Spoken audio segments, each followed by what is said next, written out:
1 semester of law school. 1 semester of criminal justice. 2 experts. I'm Kristin Pitts. I'm Brandi Egan. Let's go to court. On this episode, I'll talk about the kidnapping of Quinn Gray. And I'll be talking about the dangers of letting extended family members move in with you. Brandi? Yes, Kristin? I am loving this series you're doing. See? These are the things that people need to know about, I feel like. These are dangers that anybody could just wander into and wouldn't even see it coming. Now they will, thanks to this podcast. Changing lives here, Kristin. How many lives do you think you've saved with this series so far? I mean, easily 2. Don't be modest. At least 2 people have been like, you know what, I'm not going to join the PTA. That's right. So my sister, Kim, who I talked about on the PTA episode, she, like I mentioned, she's the president of my niece's school's PTA, and she listened to that episode, and then she called me, and she was like, oh my God, I'm never leaving my car doors unlocked again. Someone will for sure plant drugs in my car. I have for sure pissed somebody off. I think for fun, you should snip some basil leaves and just put them in a Ziploc bag and stick them in her car. Just for fun. Teach her to be involved in anything. That's right. You know, I've been thinking about a question I wanted to ask you. Okay. And, you know, I was just wondering if you knew of anywhere that I could get, like, a really cool gaming t-shirt. Ooh. For, like, here's the problem, is I only want to spend about $10. And I'm assuming you want to spend a little more for shipping. Yeah, of course. Plus shipping and handling, of course. Excellent. Brandi, you've come to the right place. Right now, on gaminghistorian.com, we are selling the classic logo t-shirt and the retro style t-shirt for just $10. Are you telling me that I can get those 2 for $20? That's exactly what I'm telling you. I am going to head on over to thegaminghistorian.com right now and order up my 2 t-shirts. Can I save the shipping if I just go to your basement and get them? How dare you? Wouldn't it be funny if somebody robbed the place, but they only stole shirts? They just left $10. You come home and somebody has clearly broken in, but there's 1 shirt missing and $10 is laying there. I feel like I'd be like, okay. But seriously, folks, limited time only. T-shirts on sale, $10 a piece plus shipping. Topless no more. Topless no more. Are you excited about my drink now? Hi. Everybody, I brought a drink. I set my drink down on the table and I was stirring it, and Brandi looked very alarmed. It's a glass with ice and water in it, clearly. And then it had some kind of powder at the bottom. So naturally, I assumed that it was Metamucil.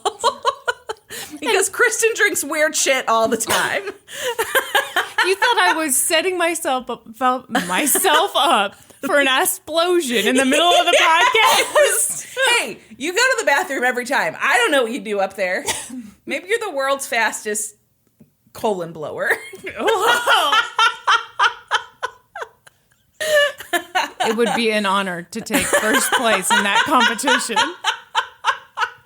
I was delighted to learn that it's actually just Propel. Propel. I thought you said propel. What's the difference? Well, you put the emphasis on the wrong syllable.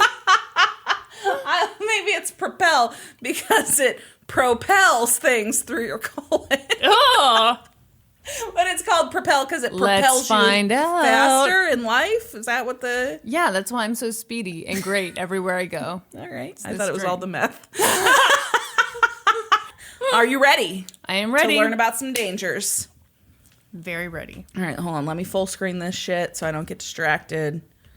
Zoom in on my old lady setting. Okay. I actually have my glasses on today, so I don't. Yeah, why don't you wear your glasses all the time?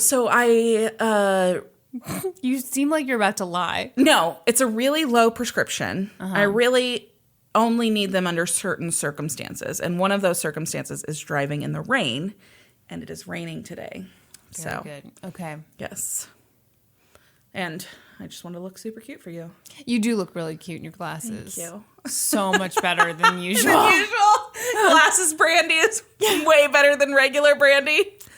Yeah, it's like the opposite of all those movies where the girl takes off the glasses and all of a sudden we realize she's hot. Yeah, yeah. Now you've been this hot all along? How did I not know? Okay. So I just want to start out by giving a shout out. The majority of this information comes from an article by David Krajicek for Crime Library. No idea if that's how he pronounces his last name. It's a weird spelling, but that's what I'm going with. Krajicek. You even struggled just spelling it. Yeah, I know. The two letters with dots on top of them next to each other. That throws you off. Woo, I'll be honest, I can hardly concentrate because before we started recording, I made a joke, laughed at my own joke, and spilled water all over my pants. Do you need to change your pants? No, I'm going to be tough. It's just like I've peed myself, and now I'm going to listen to a story. Who hasn't done that before? Okay. It was 4:45 a.m. on June 29th, 1964, which is the day after my mom was born. She was 1 day old at this time. Excellent. This is relevant to the story, yeah, absolutely. Right? Okay, it's gonna be really important later on. Okay, everybody make a note. Yes. It's not gonna matter at all. So Dr. John Handworker, which I just have to tell you, when I was researching this, I laughed for like 10 minutes when I read that guy's name because I read it as Dr. John Handjerker. I was super disappointed to find out it was Handworker. I don't get it. Why was that funny, Brandi? Again, Kristin, I think we've touched on this before. I'm not here to tell you about these things. That's not my role in your life. That's the role of like a school nurse. That's right. Which your mom used to be. So if you have please take all of these questions to your mom. My mom, did I tell you? I'm sure I told you. She used to have me and Kyla watch the sex ed videos with her at home. Under the guise of like, I just want to figure out what the kids are going to ask. What's the best thing to show? Like, which video do you girls prefer? Oh. Really, it was just like, ew. Okay. That's weird, and I'm sorry that you had to sit through that, Kristin. Thank you. I feel sorry. It really just sheds a lot of light on who you are as a person now. Just excessive exposure to sex ed videos. This explains why I'm so in touch with my changing body. That's right. And all of those feelings and urges. Okay, so it's 4:45 a.m. Dr. Handworker is asleep at home when he's awoken by his phone ringing. It's his answering service, and they're calling to let him know that there was a medical emergency at the home of his millionaire neighbor. Dr. Handworker quickly dresses and then rushes to the Key Biscayne, Florida home of 69-year-old Jacques Mossler. So Key Biscayne, Florida This is kind of an upscale island community off the coast of Miami in Florida. Yeah, I've been there. Yeah, no, you haven't. Jacques Mossler lives in like in a condo there, but it's one of the like nicest complexes on the island. Sure. Okay. So Dr. Handworker gets there and he discovers that Jacques hadn't so much had a medical emergency. Rather, he'd been brutally murdered. Where did he get this call from? So it was like an answering service. So this was in 1964, as I said. So this was like pre-911, I believe. So like if somebody has an emergency, they call emergency services, and then that call is forwarded to, I don't know, on-call doctors. I don't really know exactly how it works. Okay. But he's a doctor. I think he's maybe Jacques Mossler's personal doctor. Okay. And so he comes to the scene. Gotcha. He finds no pulse, no heartbeat, but really that was a formality because it was clear, even to the untrained eye, that Jacques Mossler was dead. His chest had been nearly shredded by stab wounds. Oh. Upon closer examination, the Dade County medical examiner discovered that Jacques Mossler had been hit over the head with two heavy objects. One was believed to be a large Coke bottle, and the other was a decorative swan. Both were made of glass, and the broken glass from both was found around the apartment, near the body, just in the general vicinity. Mm-hmm. And then he had also been stabbed 39 times in the chest. The assailant had been aiming for the man's heart, and more than a few of the jabs had met their target. Any number of the stab wounds could have been fatal. Jacques had not gone down without a fight, though. He had several defensive wounds on his arms and hands. But who had he been fighting? As it turned out, there was quite a list of people with a grudge against Mossler because he had made his fortune as what some would describe as a legal loan shark and repo man. Ew. So Jacques Mossler had started his first loan business, and I say loan in air quotes there, which I realize does not come across on a podcast, when he was just 13 years old. That year, he left school to find work to help support his mother after the death of his father. He took a job selling newspapers on the streets of Chicago. Then he lent his earnings to neighborhood kids. And with the exorbitant interest rates he charged them, his earnings grew and grew. What? Yes. So like kids who didn't have money to buy candy or whatever, he'd be like, all right, I'll pay you this. But then when you get your allowance, you pay me back double. Like, that's messed up. At 13 years old, he's doing this. So as Mossler got older, so grew his business savvy. And he knew there was one industry growing at an exponential rate, and there was real money to be made there. That was the auto industry. When Mossler was born in 1895, there were 4 automobiles registered in the United States. 5 years later, there were 8,000. Oh my gosh. By 1910, there were 469,000. And by 1920, when Mossler was 25 years old, there were 9.2 million cars registered in the United States. That's incredible. Nuts, right? To see that amount of growth in your 25 lifetime, years. That's crazy. Yeah. The mentality in the country at that time was that everyone had to have a car, even if they couldn't afford it. Right. That meant financing, and often high-risk financing, which meant high interest rates. It was exactly where Jacques Mossler wanted to be. So he took a job as a mechanic to get his foot in the door. Then he worked his way up to salesman, and then to the finance department. There, he learned everything he needed to know about installment loans, and after the Great Depression, he struck out on his own with a string of small financing companies. By the end of World War II, Mossler had more than 40 banks and insurance firms with holdings in Chicago, Houston, Florida, and New Orleans. He owned more than 40 banks. He owned 40 banks. Oh my gosh. And these banks were described like at their time as being like what we would call like yes banks now. They would finance to anyone. With just the most insane fees that no one could ever afford to pay back. Basically, yes. Gross. At the time of his death, Mossler had amassed a fortune of $33 million.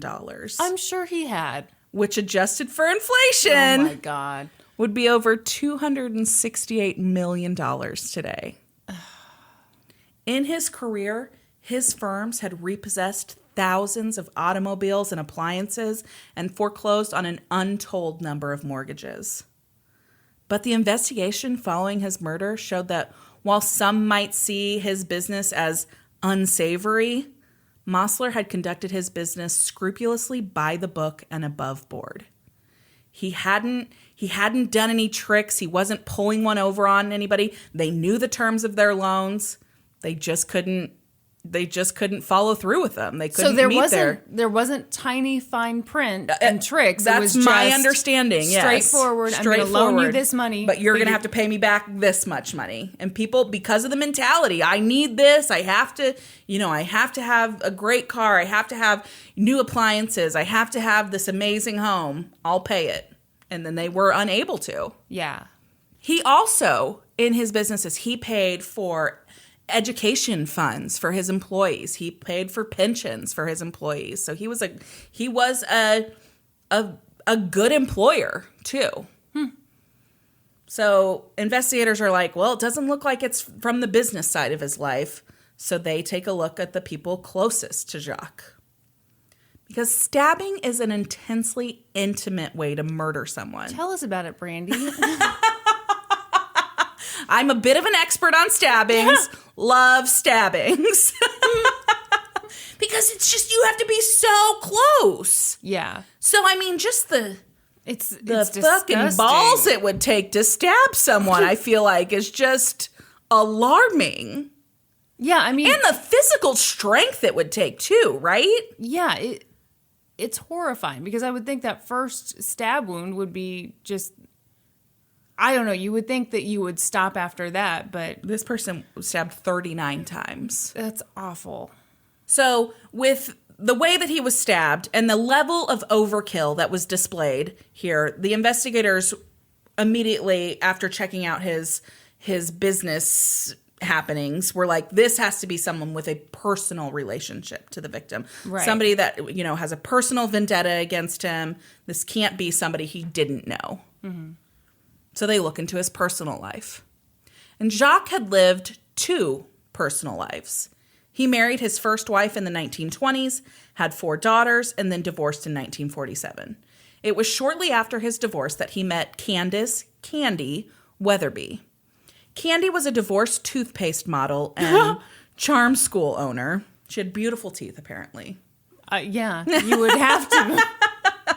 And she was at least 20 years his junior. So Yuck. Candy constantly lied about her age, so nobody really knows how old she was. Uh-huh. She had 2 children of her own from her previous marriage, and she met Jacques in 1948 when she was volunteering for the New Orleans Opera, soliciting donations.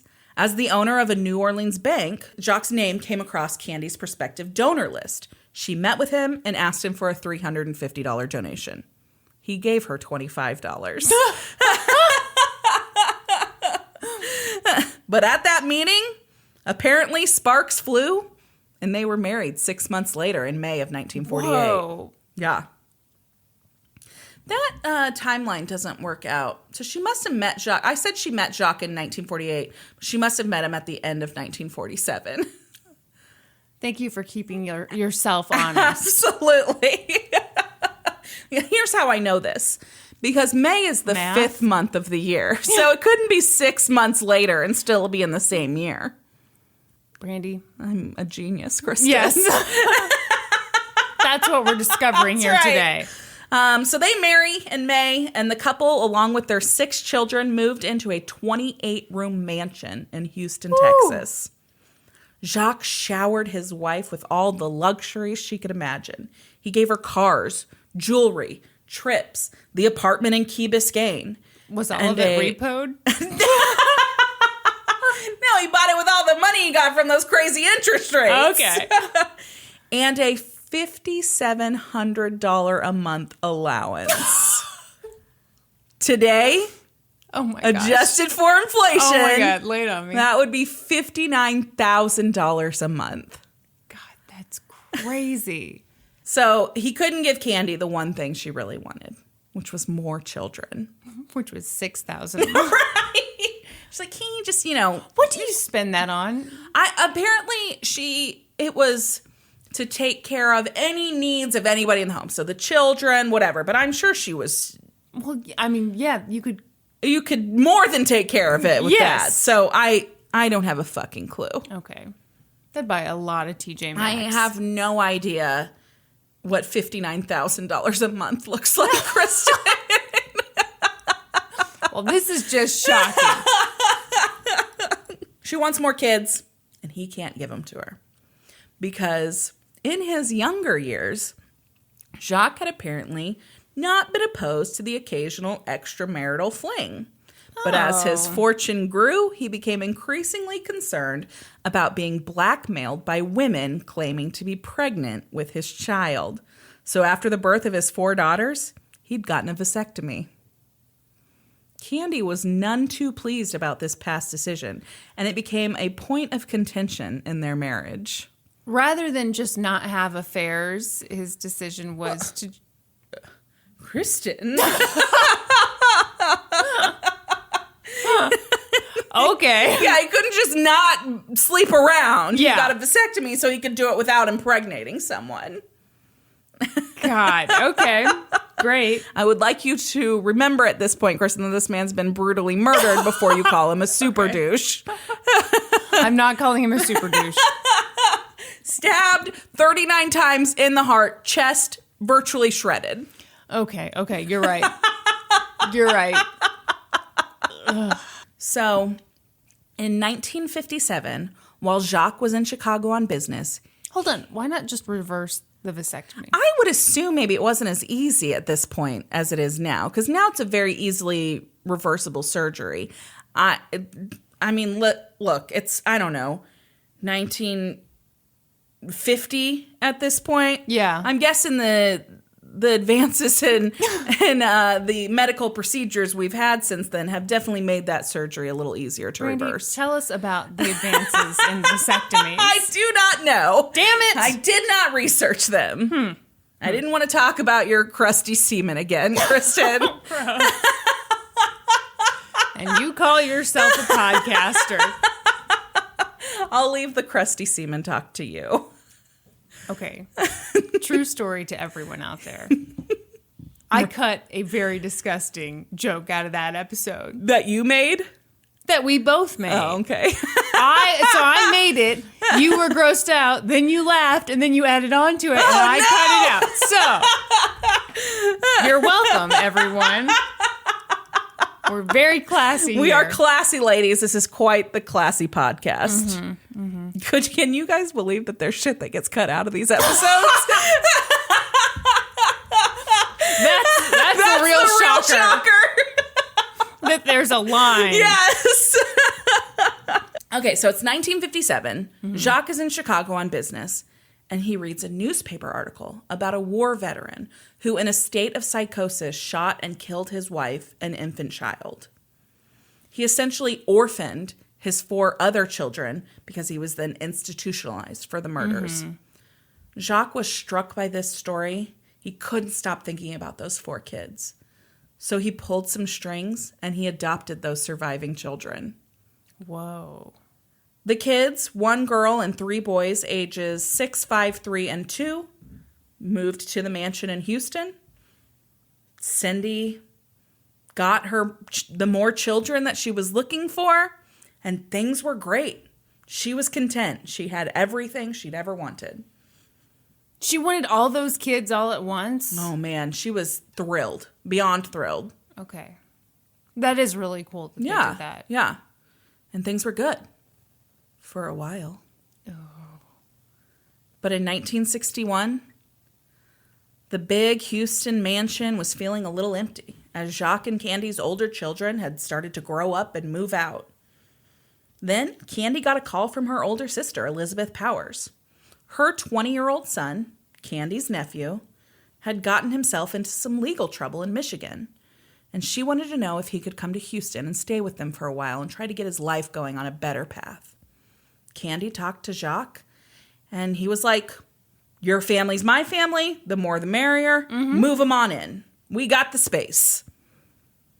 Melvin Powers, Candy's nephew, may have been 20 years old, but he looked about 35 or 40. He also looked like a fucking Bond villain. One article I read described him as having a striking physical presence at 6'4" with the build of a linebacker, which I can get behind. I get that. But it also said that he had movie star good looks with a solid jaw, pouty lips, and high cheekbones. If this is the case, then Mel was the least photogenic person on the planet because every picture I saw of him, he looked like the guy who played fucking Jaws in Moonraker. I have for you now, Kristin, a visual comparison. Yes. The photo you're about to see has two people in it. Okay. I want you to determine which one is Melvin Powers and which one is the Bond villain. Excellent. Please take a look. Oh, God. Ugh. Oh, wow. Okay. So these are... Oh, God. So the one on the right is obviously the Bond villain. Obviously, yes. But okay, I can see how... Okay, this guy has just got pockmarks for days. I can see how maybe in the right light he would be considered...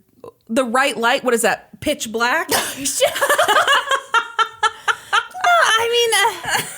if you squint real hard until your head to the left...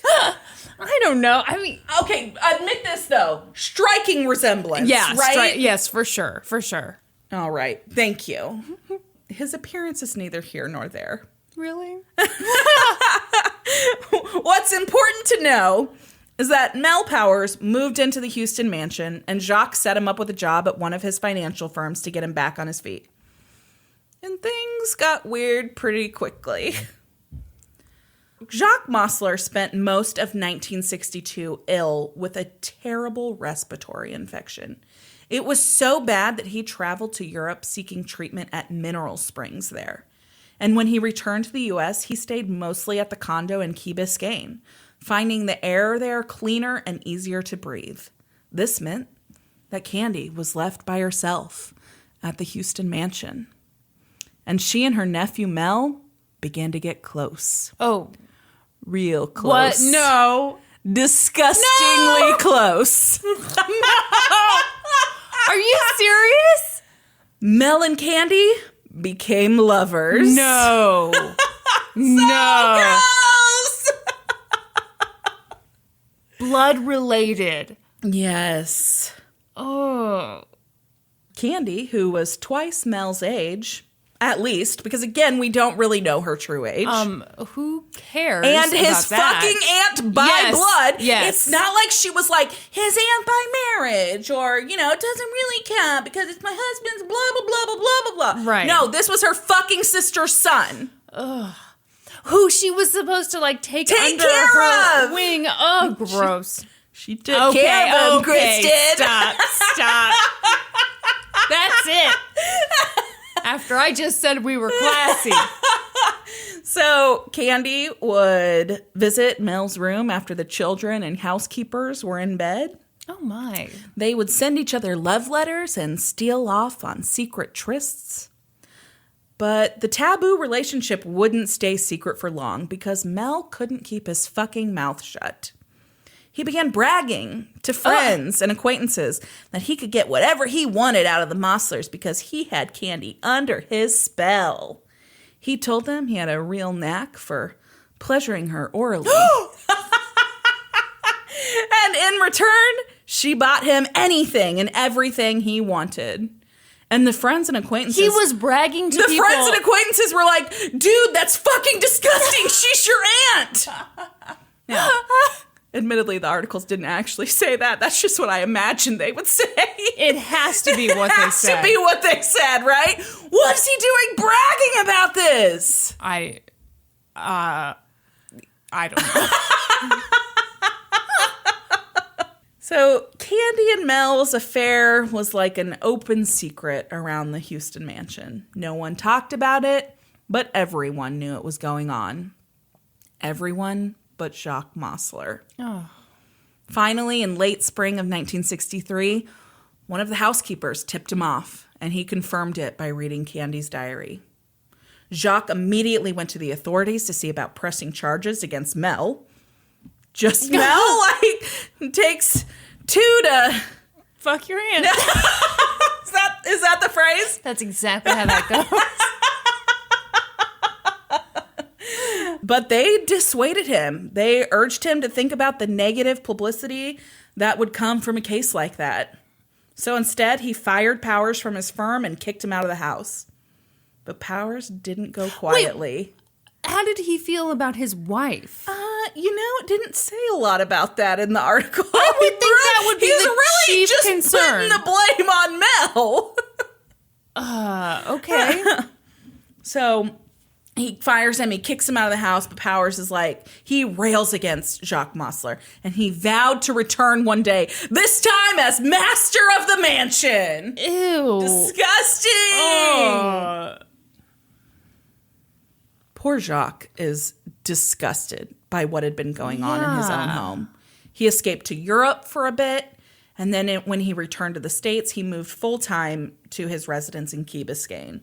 He was too embarrassed to return to Houston, where he was sure that everyone knew what his wife had been up to. Yeah. And was still up to. Yeah. So at this point, Mel had moved out and he got his own apartment, but Candy was getting over there anytime she had a free moment. God, Candy probably paid for it. I'm sure she did.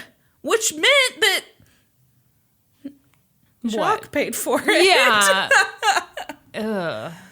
Yeah. The relationship between Candy and Jacques at this point was strained, to say the least. But neither were willing to file for divorce. Per the prenup that Candy had signed, if she filed for divorce, she would get only $200,000. Oh. If Jacques filed, she would get 50% of his assets. A weird prenup, right? So here's my thinking on this. And I don't have any, this is just my own opinion on this. I don't have any facts to back this up. But I'm guessing that Jacques was like, I'm marrying someone half my age. Mm-hmm. She's for sure going to be the one to want to leave. Yeah. So I this is my promise to her to get her, Yeah. No, that makes total sense. Yeah. He did not. It also makes total sense why he didn't get super mad at Candy, because what's he going to do? Yeah, exactly. Yeah. And I'm sure he just did not foresee her banging her nephew. I don't think one sees that coming. I think that if one does see that coming, one shouldn't marry that person. And this has been the Advice Hour with Kristin and Brandi. That's what the point of these podcasts are for. It took us 37 episodes to get to the point. That's right. This is the point of this whole podcast. The whole point. Neither one of the Mosslers were willing to make those kind of financial sacrifices. So they carried on with their separate lives. No. Candy in Houston, Jacques in Florida, until the summer of 1964. Not much is known about the status of the Mosslers' marriage in the summer of 1964. Was it great? I'm sure it was just great. Yeah, What's known for sure is that at the end of May, Candy and 4 of the children went to Key Biscayne, Florida, to stay in the family's condo there with Jacques. And by June 29th, Jacques was dead. In fact, Candy had been the one to discover Jacques' body in the living room of the condo that morning. Mm-hmm. And her teenage daughter, Rita, was the one who called police. Deputies who arrived on the scene after the emergency call from Rita would recall that Candy had opened the door and told them coldly, "He's in there," while pointing to the living room. Wow. They thought that this was oddly unemotional. Considering that his chest was shredded? Shredded, yes. But Dr. Handworker, the first medical personnel on the scene, attributed this coldness to shock. Okay. And after all, she'd just come home to find her husband brutally murdered at 4:30 in the morning. What was she doing out? Investigators had that same question, Kristin. Candy told them that she had to go out at approximately 1 o'clock in the morning to mail some letters, Kristin. So she loaded up her 4 children in the car. What were the letters about? I don't have any details on the letters. Because they're such bullshit. She loaded up her 4 children in the car at 1 o'clock in the morning and drove to the DuPont Plaza Hotel, where she purchased stamps and sent off several letters. I'm just picturing all the moms who are listening to this right now, like just laughing their asses off. Yeah. While there, though, mailing these emergency letters, she was suddenly hit with a migraine, something that she suffered from regularly. And instead of returning home, she went to the hospital with her 4 children in tow. In the couple of hours that Candy was receiving migraine treatment at the hospital, she received 3 phone calls to the nurse's station. The calls came from a man who said he was a relative, and the nurses would later recall that it was not Jacques Mossler. So why had Candy taken the children out with her at 1 o'clock in the morning when they could have easily stayed at the condo with Jacques? Oh, I don't know. To get them out of the house? And who was calling her at the nurse's station in those early morning hours? Mm-hmm. And if Candy hadn't been home when the murder occurred, who else had a personal vendetta against Jacques big enough to warrant 39 stab wounds? Who could it be, Kristin? Gosh, I just have no idea.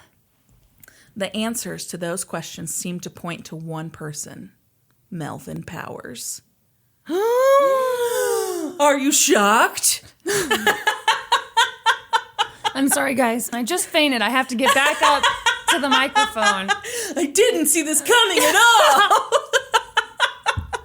I do think it's dumb, though, that she didn't just go to the hospital because the letters thing is so stupid. It's dumb. Yeah. A quick search of airline records show that Melvin had flown from Houston to Miami. No. Arriving at 7 o'clock the previous night. No. And then had flown back to Houston just hours after Jacques was found dead. You're just stunned in silence over there. She shook her head a lot, but I mean, you guys can't hear that on a podcast. I just think, okay, the official new tagline of the podcast. That's right. Which is, I don't mean to tell you how to commit a crime. Right? Use cash. Yes. Get in a car. I mean, put on some space diapers. If you really want to kill, get your adult space diapers and don't make any stops. That's correct. Both circumstantial. It's weird that was also Houston to Florida. Anyway. It was. Anyway. It was. Both circumstantial and tangible evidence quickly began to pile up against Mel. Jacques' journal was found, and there was an entry that read, "If Mel and Candy don't kill me first, I'll have to kill them." Whoa. It turns out that he had started listening to phone calls after he found out about the affair, just overhearing things, and he would make notes of stuff that seemed important. And that was one of the notes. Like what? It didn't go into details. Notes he was about very suspicious. Very suspicious about that the relationship was definitely going on. Yes. Because Candy denied it when he confronted her about it. But well, sure. He was sure that it was going on. And so he's just keeping notes, of what he overheard and things that he thought might come in handy. And that was one of the notes he made. Oh, my gosh. Then Mel's palm print was found on the living room wall of the condo. I'm sure there's an innocent explanation. Absolutely. A white car that was rented in Candy's name was seen leaving the scene of the crime and was found parked at the airport. Oh, my. Blood and Mel's fingerprints were found inside. Oh, my Lord. Just fucking stupid. Yes. It's like they wanted to get caught. For real. That is so dumb. On July 3rd, the day of Jacques Mossler's funeral, Melvin Powers was arrested for his murder. And Candy hired him the best defense attorney in Texas, Percy Foreman. Once, when Foreman was compared to Clarence Darrow, he scoffed and said, "I've tried more murder cases in a year than Darrow did in a lifetime." Okay, shut up, Percy What's-His-Butt. No one knows your name, but we know Clarence Darrow. Everyone knows Clarence Darrow. Worth noting, Foreman would later go on to defend James Earl Ray, the man who assassinated Martin Luther King Jr. Gross. Yeah. Well, fuck that guy. Yeah. Okay. Foreman required a $200,000 retainer, which, adjusted for inflation, is $1.6 million. Oh, yeah. Wow. So Candy put up her jewelry box filled with diamonds and baubles given to her as gifts from Jacques as collateral. Essentially, Jacques Mossler paid for the defense of the man accused of his murder. Oh. That's awful. Yeah, it's pretty terrible. Over the next several months, investigators uncovered all the sordid details of Mel and Candy's relationship, and it became public knowledge. The story became a tabloid sensation, and it wasn't long before the public was calling for charges against Candy as well. She had to have been in on it. Yes. She was the one who stood to gain so much from Jacques' death. And on July 20th, 1965, more than a year after Jacques' murder, Candy was also charged in his murder. Good. She and Mel would be tried together, which I think is really important because otherwise they could, point the finger at the other one. Yeah, absolutely. Exactly. And all of the physical evidence is against Mel. It's not against Candy. He's the one who committed the murder. Yeah. The trial began on January 17th, 1966, and the material was expected to be so offensive and controversial due to the nature of Mel and Candy's relationship that Judge George Schultz barred anyone under the age of 21 from attending. You can vote, but you can't hear That's correct. Okay, great. Things would start out in Candy's favor. The jury was all men. And if there was anything Candy knew how to do, it was gain the sympathy of men. Ugh. So there was a weird law in Florida at the time, which of course has since been amended. But in order for a woman to serve on a jury, she had to be registered as a potential juror.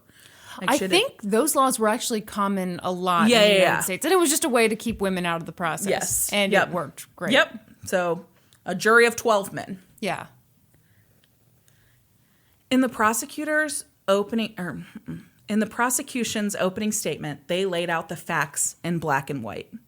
The motive for this crime was simple: hatred, greed, and lust. Yep. Jurors looked on uncomfortably as the prosecution described the illicit affair between aunt and nephew. They were like, ew.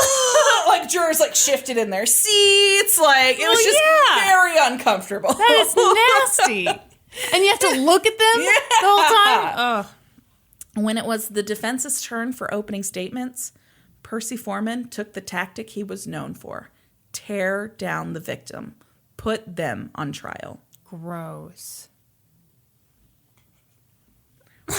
Percy stood in front of the jury and called Jacques Mossler an unscrupulous businessman and a sexual deviant who slept with an axe by his bed. Was that true? I don't think so. If each one of the 39 wounds on Mossler's body had been inflicted by a different person, Foreman thundered, there would still be 3 times as many people with real or imaginary justification for homicide. Even if that were true, that doesn't make it right. No, it's still illegal. That's ridiculous. Exactly. Oh, he was just warming up, Kristin. Okay. He tried to trump any shock the jurors felt about incest by introducing another titillating sexual detail. Jacques Mossler was a homosexual. And this forced his poor wife to seek companionship elsewhere. In the arms with of her nephew. Wait, so was he really gay? No. It's believed that this was totally made up. So it was truly just what can we find in the 60s? What is worse than incest? Oh, good grief. Homosexuality, clearly. Okay. Okay. He told the jury, the evidence will show that except for a shoe fetish, there's no fetish in psychopathic sexuality that Jacques Mossler did not indulge in. He had them all. Transvestitism, homosexuality, voyeurism, every conceivable type of perversion, masochism, and sadism. I love that he said that he had all of that except for the shoe fetish. Yeah. That'd be too much. Or maybe Percy Foreman had a shoe fetish and he was like, hey, shoe fetish, totally normal? Mm-hmm. Totally normal. No one think anything weird about that? All this other stuff, being gay, freak. Super freak. Big problem. Way worse than incest. Please, fuck your nephew. Don't fuck another dude. That's just stupid. a ridiculous, line of thinking. That's stupid. It is. Foreman promised to call witnesses that would tell all about the secret, erotic, homosexual lifestyle of Jacques Mossler. I'm very excited. Prosecutors spent 3 weeks presenting their case against Mel and Candy. The evidence they had against Mel was good. Mm-hmm. There was blood. There were fingerprints. There were the flights. There was the rental car.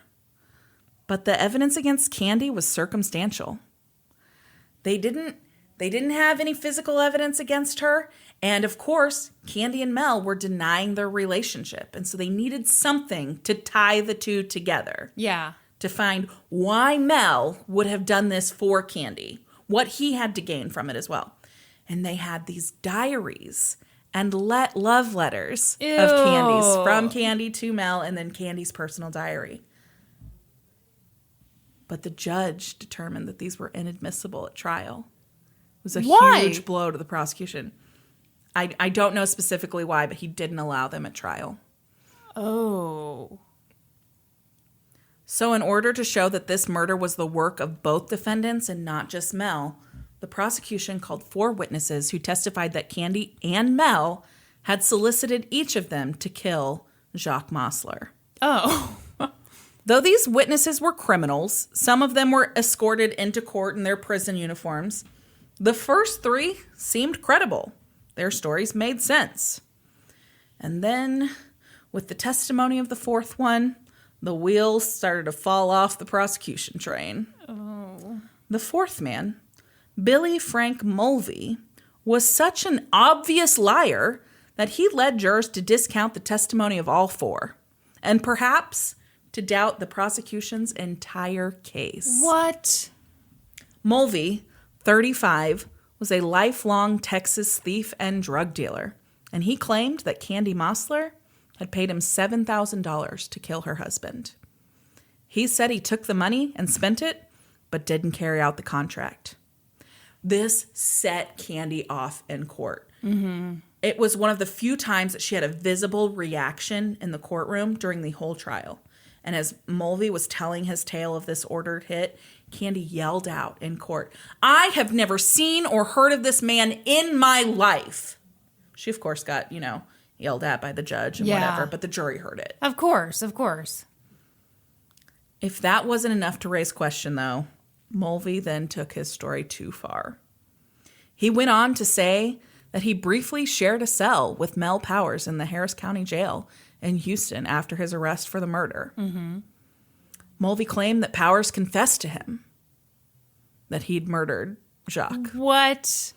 The coincidence that Mulvey would have been paid for the hit and then present for this confession didn't seem like too great of a coincidence to the prosecution. They believed his tale. You're kidding. In fact, it seemed that they hadn't even bothered to look into whether or not Powers and Mulvey were in jail together. Because the defense was able to prove that at the time Mulvey claimed Powers had confessed to him, he was actually in the hospital receiving a handful of treatments, including a tonsillectomy, facial sanding for his acne scarring, ear pinning, and last but not least, circumcision. Wait, which one was getting this? Was this Mel? This was Mel! Oh, my! Yeah, so when Mulvey says that he's in jail with this guy and he gets this confession, there is proof that Mel Powers was in the hospital receiving all of these treatments. First of all, who the fuck gets all those treatments at the same time? I do not know. And I'm sorry, but I feel like there's an age where you're like, you know what? I'm uncircumcised. And I'm sticking to it. I'm uncut. Deal with it. Deal with it, Auntie. Oh, God.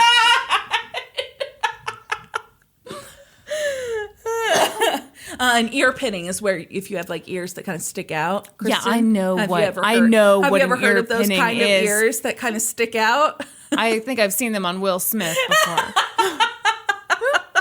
How dare you? So this was obviously a major blow to the prosecution. Why did they put that guy on the stand? That is so stupid. They just believed his story, apparently. No, they didn't. No, that's or they so thought dumb. that the jury would at least believe him. It's just dumb. Yeah, it's... If you're about to tell me... Hold on tight, Kristin. Damn it. The trial lasted 7 weeks, and the length of it took a toll on Candy. She was excused from court multiple times for nausea, headaches, and faintness. On one occasion, she ran from the courtroom to throw up, and when she returned, Foreman snarled at her, "God damn you, when you have to get sick in the future, do it in front of the jury." Oh.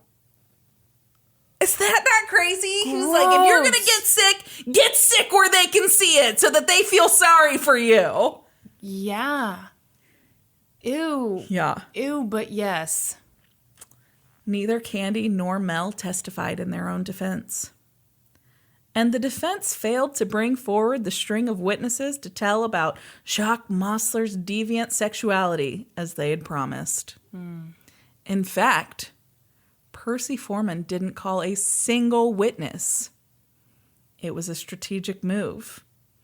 Because per Florida state law, this would mean he would get the final word at closing arguments. Oh my gosh. So typically during closing arguments, the prosecution gives their closing argument, then the defense gives theirs, and then the prosecution gets a rebuttal. Yeah. Under Florida state law at this time, if the defense attorney did not call any witnesses, he then was the one that got the final rebuttal. So he'd get the final word in the jury's minds before they begin deliberations.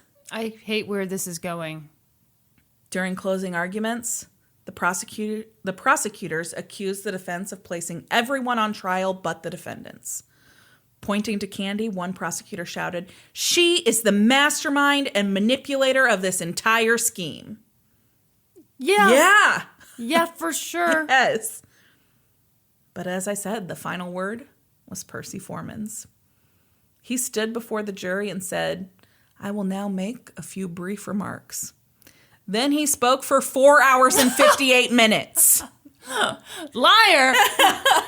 He lavished praise on the judge, his colleagues, and the jurors. He quoted scripture and repeatedly cautioned the jurors against judging Candy and Mel, but then acknowledged that was precisely their duty. He dedicated more than an hour to the dissection of the character and testimony of Billy Frank Mulvey. When he finally finished, after nearly 5 hours, he sat down with a smile on his face. The jury began deliberations on Thursday, March 3rd. They immediately took a vote and learned they were split into 3 groups. 3 favored conviction, 4 were undecided, and 5 favored acquittal. Good God. Is that not crazy? With all that physical evidence and... Yes. Oh. The following day, they asked to rehear testimony about fingerprints and the noises the neighbors overheard on the night of the murder. So on the night of the murder, a couple of neighbors heard a dog barking, and then they heard Jacques' voice say, "Oh, it's you. Don't do it to me. Don't. No, no, no." And they actually, a couple of them came out and knocked on his door, but when he didn't answer, they'd just gone back into their apartments. None of them had called police. Oh. So they asked to rehear that testimony about that.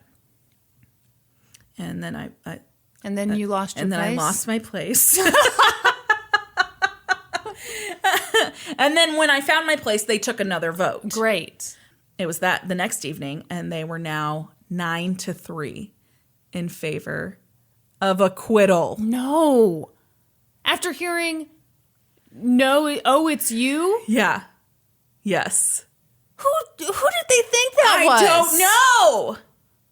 They decided to sleep on it that night, and when they returned the next day, they found the count the same and sent the judge a note saying they were deadlocked.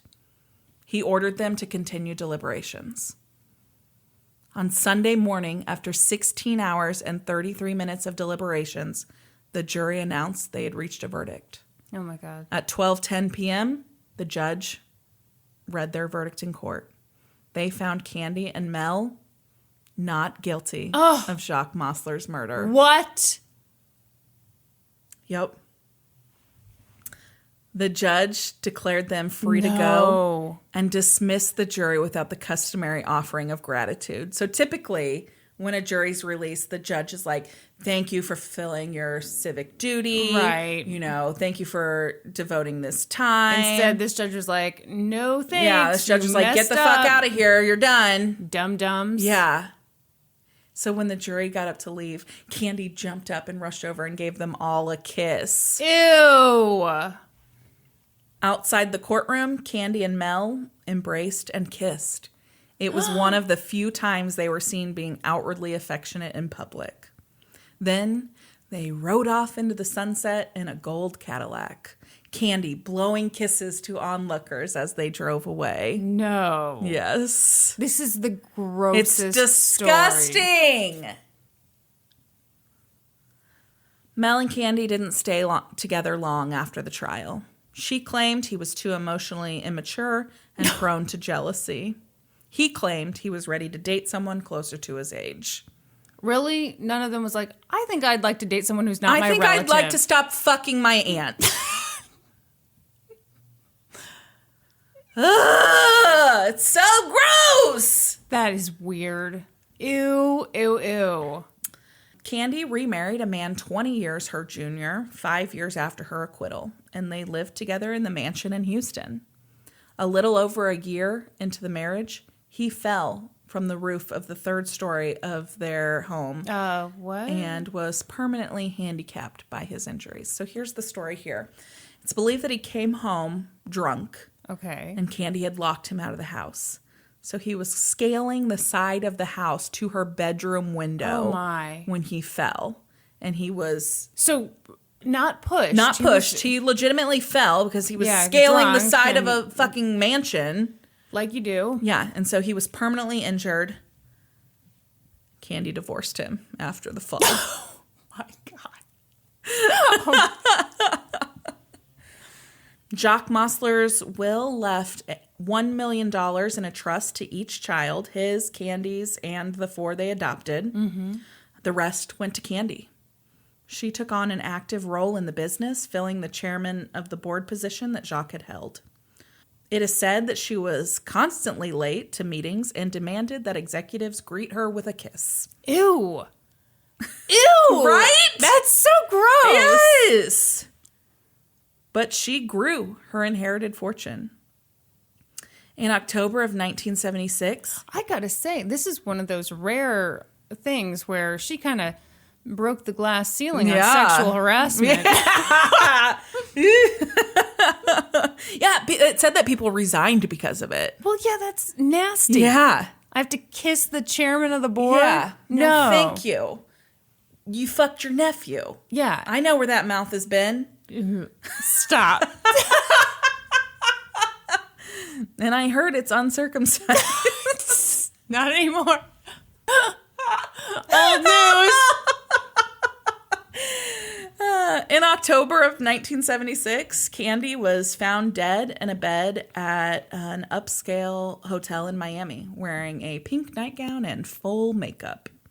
She had come to town for a board meeting the following day, and after checking in, had called a doctor to treat her migraine. He gave her injections of Demerol for pain and Phenergan for nausea. She died of postural asphyxia when her sedatives caused her to pass out face first into her pillow. Oh, God. An autopsy revealed that Candy was a decades-long drug abuser when thousands of needle pricks from years of injections were found in her buttocks. At the time of her death, her net worth was well over $100 million. Oh, my gosh. Adjusted for inflation, yes, that would be upwards of $450 million today. That's insane. It wasn't until her death that anyone knew Candy's real age. I guess they had to cut her open and count the rings. Okay. That is so funny that you said that. That is exactly what I was thinking. After her death, they learned that she was born in 1914, which meant that she had been 34 when she married Jacques. He was 53 at the time. Okay. And she had been 50 when she began the affair with Mel, who was only 20. Ew. And again, her fucking nephew. Mel Powers never married. Was he kind of messed up? Probably. And he became heavily involved in real estate development. And he was hugely successful in it. In 1979, he had a net worth of about $200 million. Wow. Which adjusted for inflation would be close to $700 million today.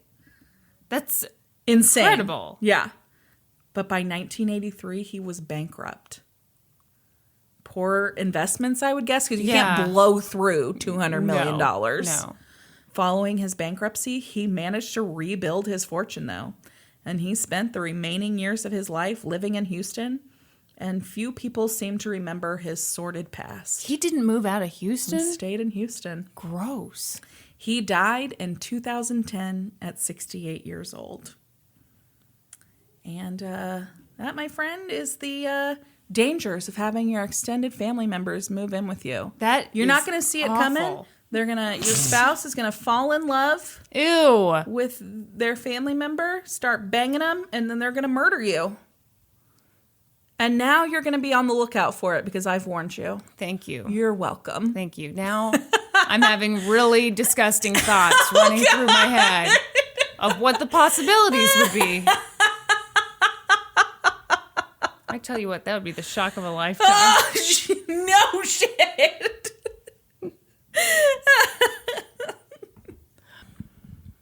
Okay. Entertain me. I'm not your puppet.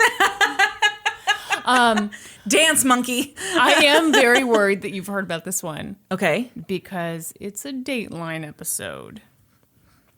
Here's the deal. What's the deal? First of all, never heard this name before, Quinn Gray, from your intro. Second of all, let me let you in on a little secret. Love Dateline, obviously. Yeah, it's like your favorite. I have 42 episodes on my DVR right now that I haven't watched. What are you doing with your life? Starting to get a bit overwhelming. I don't know how I'm going to catch up. There's a lot of murder stories you don't know about. It's just been so busy lately. I don't have any time to watch them. Well, I hope you have time for me to tell you about one. I can't wait. This comes like almost exclusively from the episode of Dateline called Ransom. And who was the interviewer? The dude with like the brown shag, kind of curly hair, older guy. I mean, I'm only describing one guy. It's like there's our good buddy Keith. Yeah. There's some women, right? Yeah. And then there's Josh Mankiewicz, right? Is that who it is? Josh Mankiewicz? Yes, thank you. It's my least favorite. I hate to say that in such a public forum. I mean, with all of the listeners we have. All 12 of our listeners. Why don't you like Josh? Listen, we're at least up to 22 by now. You're right. No, why don't you like Josh Mankiewicz? I'm a little bit dumb. Slightly dumb. He asks dumb questions. I just don't like his facial expressions.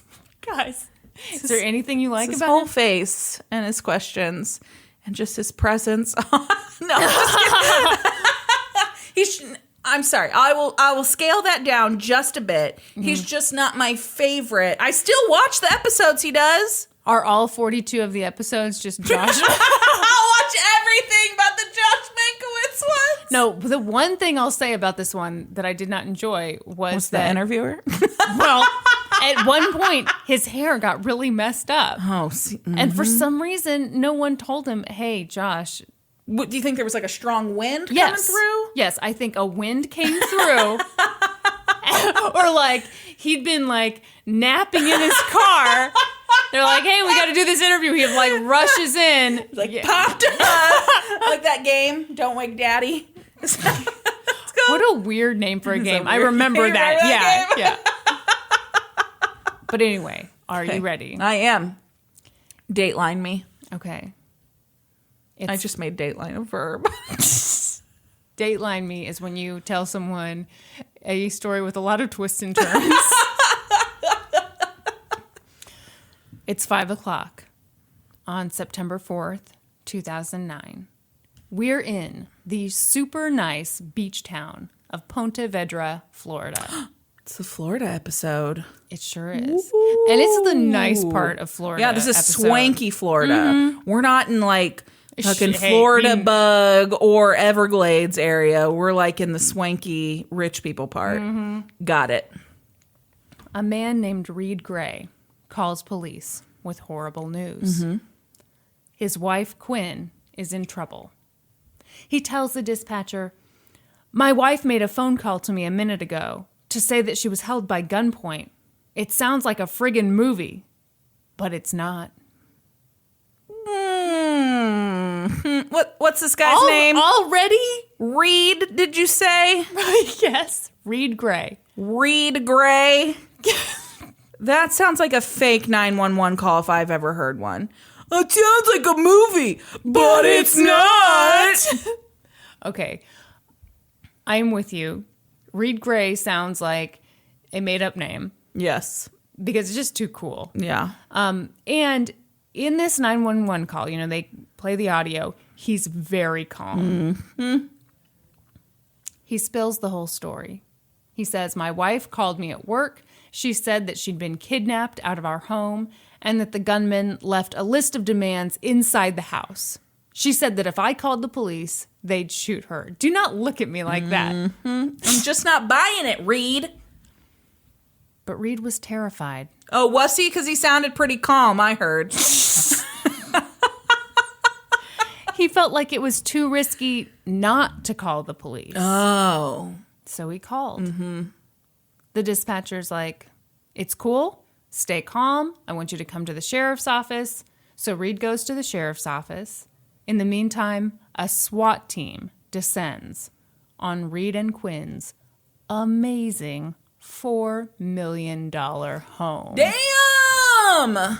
Let me tell you about the setup they have. Okay. Which, man, if I ever get rich, here's what I'm getting. I'm getting the house on the beach with a pool. Oh, yeah. That, like, you can be in your pool looking at the beach. Infinity pool, so it just looks like your pool is becoming the ocean. Yes. Fuck, that'd be so nice.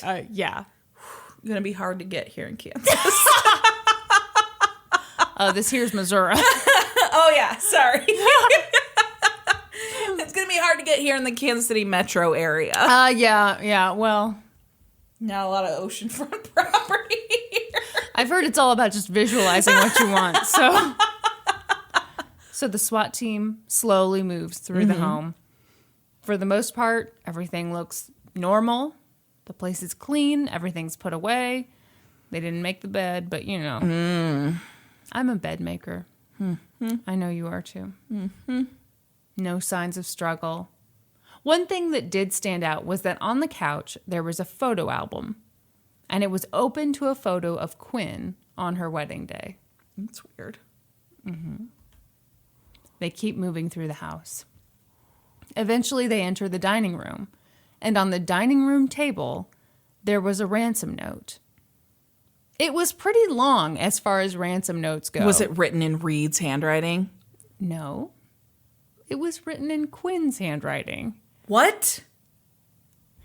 It said, "Dear Reid, I need you to read this and be calm. Do not be a hero." Don't be a hero!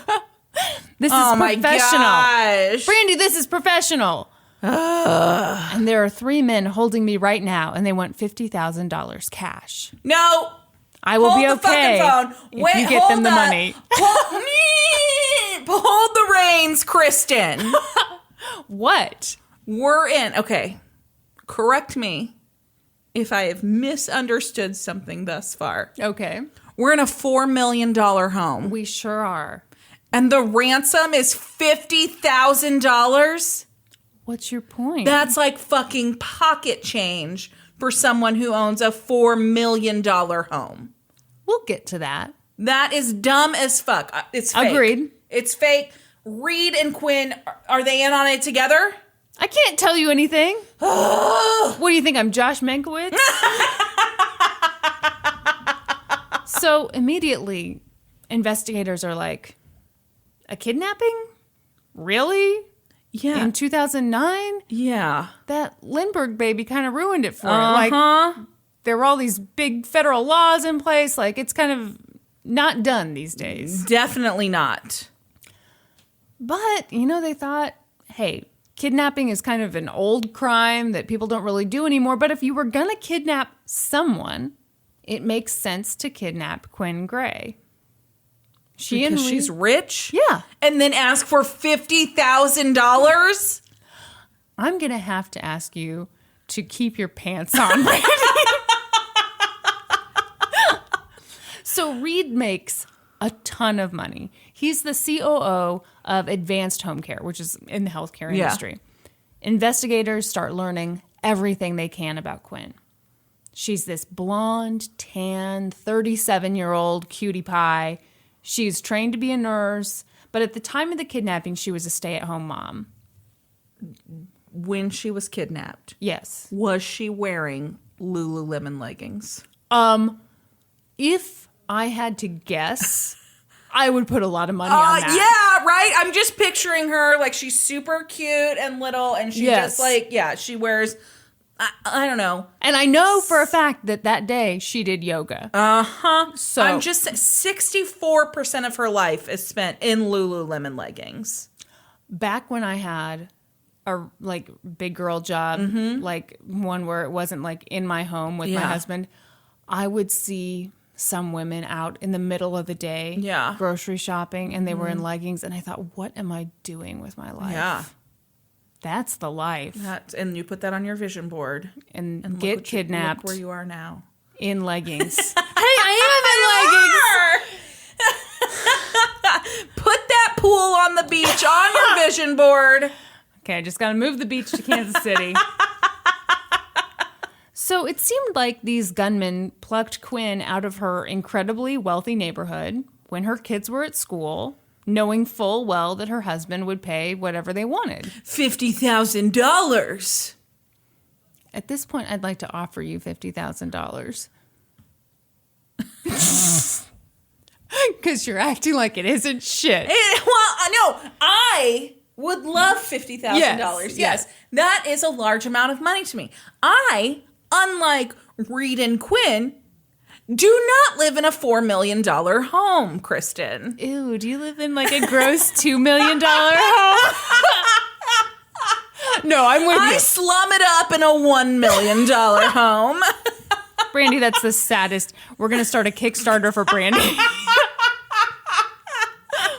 So Reid is freaking out. Police want more information from him, and he's like, sure, I'll tell you guys everything that I know. First off, during the phone call, Quinn said that the gunmen were Albanian. What? That's what she said. Okay. Were they like, hi, we're Albanian and we're here to kidnap you? Because there's no way she's looking at 3 men and she's like, okay. Oh, definitely dark Albanian. Hair, definitely Albanian, Reebok shoes. What? Reebok? I don't know.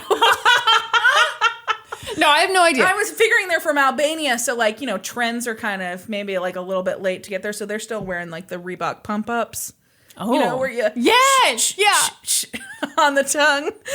Hey, everything's coming back now. Now they're in. So Albanian. That's what she told Reid, and that's what Reid is telling the police. This is so fucking made up. Okay. She also said that they wanted $50,000 to pay off money that Reid supposedly borrowed from a loan shark. No. So he tells police this, and he's like, here's the thing. I never borrowed money from a loan shark. That would be crazy. Uh-huh. He said, and I'm quoting here, let me put it into perspective. I'll probably make a little over $1.3 million this year. 50 grand doesn't mean much. I have it in my wallet right now. Yeah. Okay, and I read somewhere else, I'm pretty sure, that their mortgage payment was like 25 grand a month. Holy shit. So Reid's telling them, Reid's on your side, Brandi. Yeah. He's like, this is weird. If someone's going to kidnap a member of my family, they could go for a lot more. Is this a strategic move by him to point out the weirdness in his own fake kidnapping? What would he gain from I a don't fake know. kidnapping? I'm just trying to, this is starting to venture off my theory a little bit. Okay. It's looking like maybe shouldn't have said those terrible things about Reid in the beginning. Maybe he's not involved, because this does seem a little odd. Okay. So he's like, this is weird. None of this makes sense. I would agree, Reid. By this point, it's been a few hours since Quinn was kidnapped. And police are like... Since Ken was kidnapped? That's exactly what I was going to say. So the police are like, how are things at home?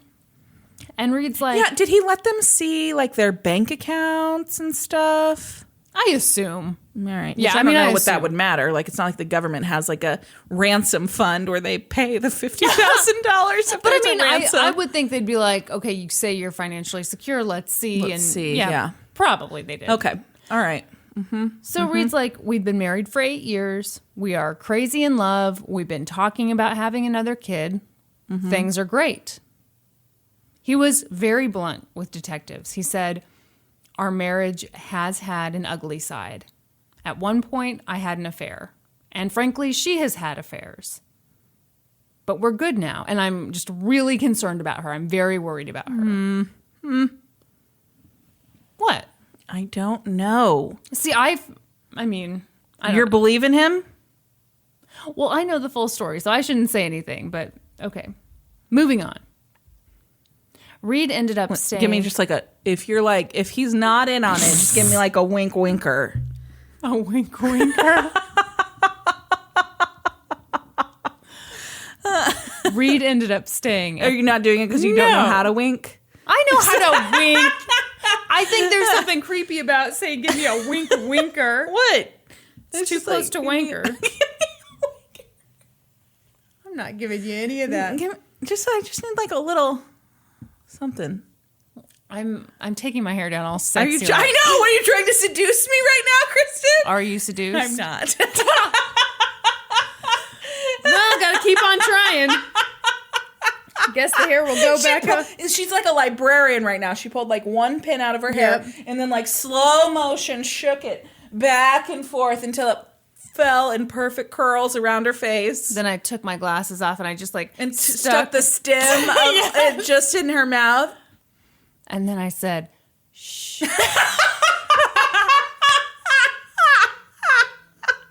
Now are you turned on? What more do I have to do? Working up a sweat over here. Working up a sweat. Okay, so Reid ended up staying at the sheriff's office until the wee hours of the morning. Where are the kids? They're at a friend's house. They just were left at school overnight. No. So Reid was allowed to go, like, make sure the kids were taken, but they weren't told what was going on. Because I think they were 8 and 6 at this point. All right. Finally, he went back home, and at around 9 a.m. the next morning, he sent Quinn a text. It read, "Haven't slept all night. Please tell me you're all right." She didn't respond. That sounds like a song. Is he an amateur songwriter? It was all for his album. Wouldn't that be great? He's trying to become a tortured artist? Yes. This was all to drum up publicity. Yes. His single drops Friday. Use the promo code LGTC. So then, a few hours later, he got a call from Quinn. What? She's like, the kidnappers are going to contact you in a few minutes. Gotta go. 45 minutes later, Reid gets a call. It's Quinn again. And the reception is really spotty, but she's clearly panicked, and she's giving him the location of the money drop. And he's like, slow down, I have to write this down. And her panic sort of kind of slides into anger, and she's like, please listen, just do it. She gives the directions again, and she kind of mumbles, you've got the cops, they're going to kill me. The call ends.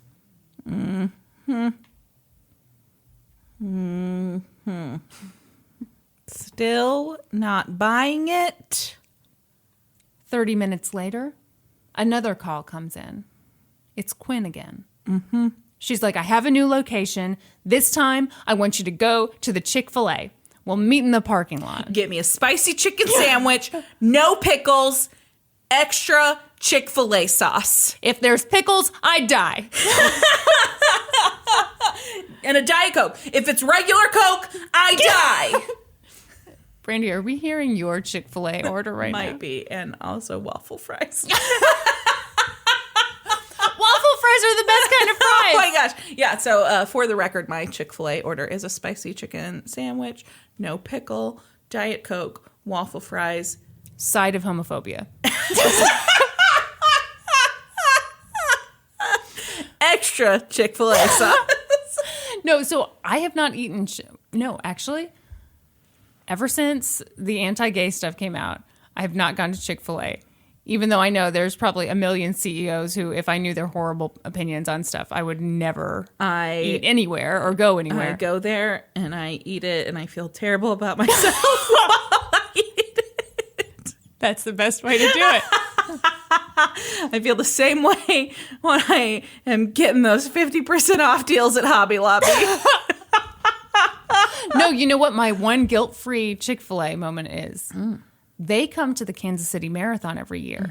And at the end of the marathon, they give out free. Oh, it's free. Yes. So I'm like... I will take your free stuff. Yes. But they don't give out waffle fries. God, now I'm hungry for...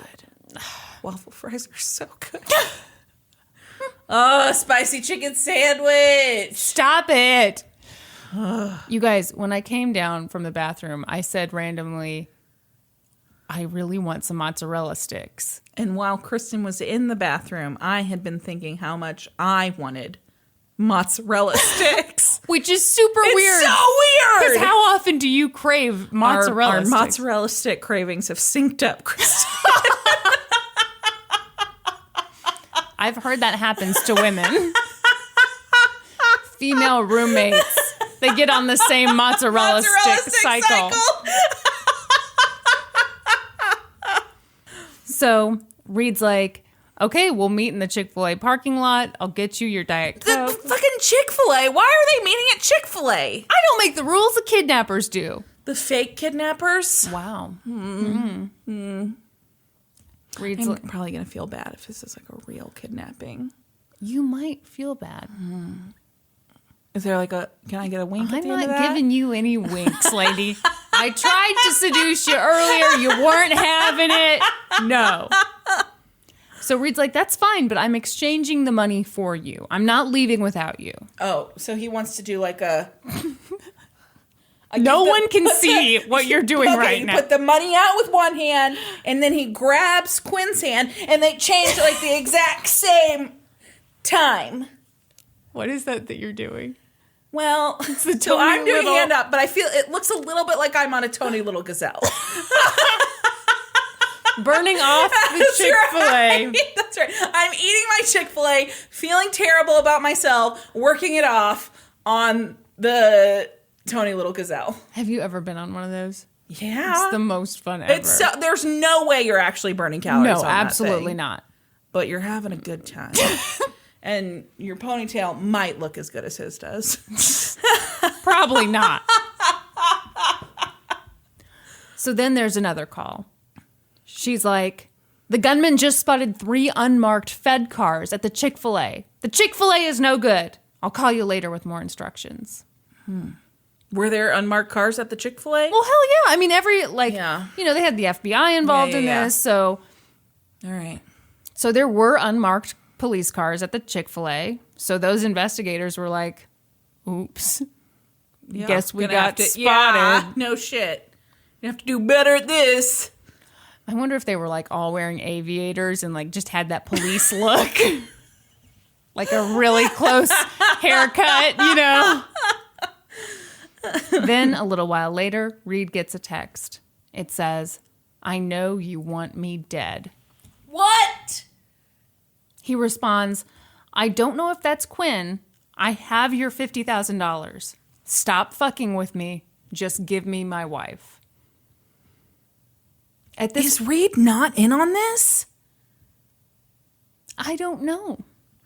I'm starting to question. Actually, I do know because I'm full of knowledge. Because unlike you, I watched the Dateline episodes. I'm starting to question his involvement.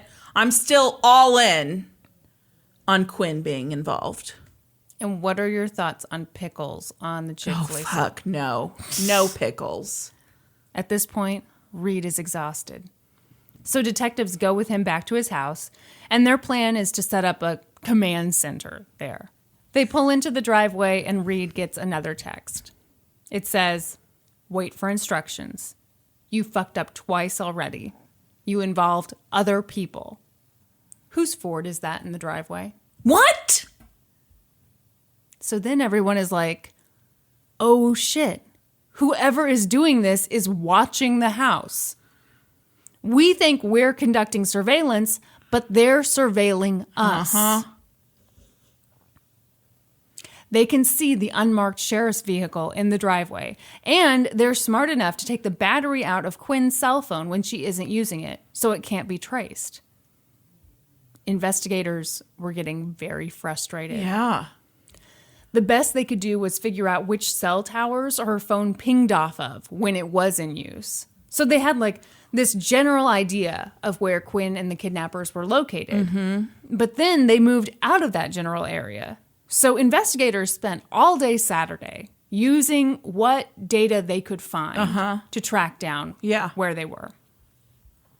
They thought they were getting somewhere. But then they realized that they'd messed up. When they'd requested a judge's order to get that information about where the cell phone was, someone filled out the form incorrectly. What? They mixed up the number. My understanding is like they just like switched maybe two of the numbers. They let the dyslexic guy fill out the form? Oh. Sorry. Is that in poor taste? We'll see. If you're offended, please contact Brandi directly.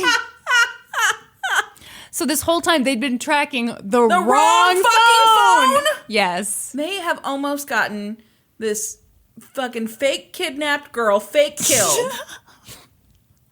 Wow. I'm just not buying that she's real kidnapped. Okay. Real kidnapped. It's fake kidnapped.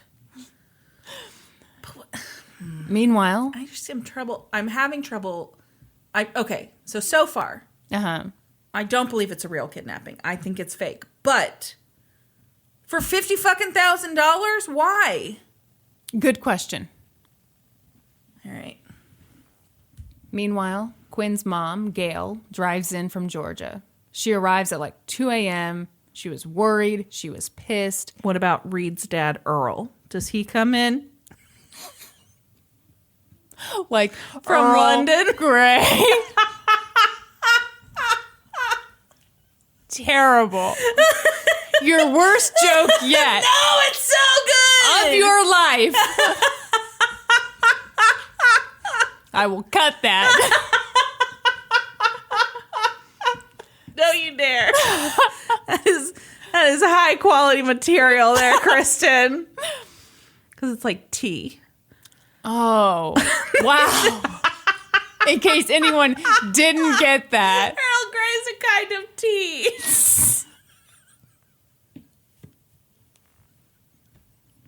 She's still laughing. We can't go on because Brandi is still laughing. So Gail was suspicious. The FBI sits Gail and Reid down in the kitchen. They're sitting right next to each other. Mm-hmm. And Gail just comes out with it. She's like, I suspect Reid. Shit. Uh-huh. Ooh. She said it right to his face. She said, I know that at one point you threatened my daughter with divorce, and I know she didn't want a divorce. And you know, if she's dead, that's pretty convenient for you, isn't it? You don't have to worry about custody. You don't lose money. Life goes on. Ooh. For you. Ooh. She's not pulling any punches. Yeah. Ooh. How does Reid react? So Reid was adamant that he had nothing to do with it. Was he? Well, I don't know exactly how that conversation went. I just you know weren't there for it? No, they didn't let me in. I was in the pool swimming. So he's like, I had nothing to do with the kidnapping. At some point in all this, the investigators did ask him to take a polygraph. And he was like, sure. He took it. He passed. No. Yeah, so the investigators, I think fairly early on, actually believed that Reid was not involved. I've said some bad stuff about him. It's okay. He's not listening. How do you know? I guess I don't. Is he dead? Is that how this ends? Oh, no. Oh, my God. No. I just assume he has better things to do. I mean, then listen to our award-winning podcast. What awards have we won? Gold stars from our moms. I'm just thinking, if you've got a pool that overlooks the beach, I mean, what are you doing other than just being like, I love my life. I love my life. Well, then you have amazing sound system out there. Okay. You listen to our podcast through the sound system while you're, I love my life in your pool. Do you know how honored I would be? Oh my God, I would lose my mind. If anybody is currently listening that way, please reach out to us and let us know. By Sunday morning, Quinn has been missing for about a day and a half, and it's been 12 hours since they've heard from her. Wow. Things are tense. She's fake dead by now, right? Oh my God, come on now. FBI agent Tony Kravitz was the lead crisis negotiator. She was like, Gail, good to have you with us. Is she spelled with an I? Tony? No. Ooh. No, she spells it the masculine way. Wow. Mm-hmm. I like it. Actually, you know what? Why am I assuming that? Probably I misspelled it. Duh. That's ridiculous. Yeah, she probably definitely spells it with an I. Here's the plan. Every half hour to an hour, I want you to text Quinn. Say things like, I love you, I miss you, please call me. This is what she's saying to the mom? Yes. Okay, all right. So the plan is, we want the kidnappers to read these messages, start to see Quinn as a human being. The fake kidnappers? Brandi. So suspicious. I am suspicious. Although, it's making less and less sense. So that was the plan. I'm not going to feel bad at all if what? I will. I'll feel bad if she was real kidnapped. Well, yeah, of course you'd feel awful. You'd be like, can we re-record this? Yeah. Turns out, I said he was a super douche and he was dead the whole time. So I need to pull a Kristin. Wow. If that's pulling a Kristin, that's a sad state of affairs. Bad-mouthing someone, realizing they were dead the whole time. Oops. So Gail starts messaging Quinn with all these messages. Mm-hmm. Messaging her with all these messages. All these messages. And the plan worked. There's just messages here, messages there. Sometimes they were blank. Sometimes she was messaging her with carrier pigeons. Pretty soon, Gail got a response. The text said, have the money in a bag. No traceable devices. No Reid whatsoever. Ooh. If he's anywhere close, she's dead. No cops. Be ready to leave at 11. Gail was panicked, but she said, that's my daughter. I'll do what I need to do. A little while later, she gets instructions from the kidnappers. She's told, go to this restroom on the beach. When you get there, you'll find instructions inside the bathroom. Gail's like, cool. She grabs a blue duffel bag with $10,000 and a tracking device. So they're just not following the instructions at all? Fuck the fake kidnappers, we do what we want? That's how the FBI rolls. Okay. She drives to that bathroom, goes inside, and finds a note hidden inside the toilet paper holder. That's where I'd look too. What the fuck? I assume she was instructed. Okay. Yeah. Okay. Because, that would be now where would I? Oh, of course, inside the. Let me get up there, right next to the empty roll. Got it. That would be a really disgusting job to go to a public restroom and search for something that's hidden. Not interested. What if I was kidnapped? What if Oliver was kidnapped? Well, hey, that reaction.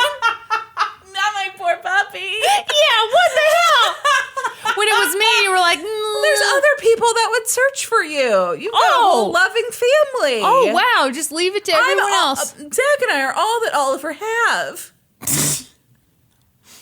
What if I got kidnapped and Norman was like, he called you up, he's like, sounds like a friggin' movie. He's like, I'm busy gaming. I'm going to need you to. He's like, I am streaming on Twitch right now. Yeah. Got a lot on my plate. Yeah. I would look for you. Wow. Yeah. Wow. And the future of this podcast depends on it.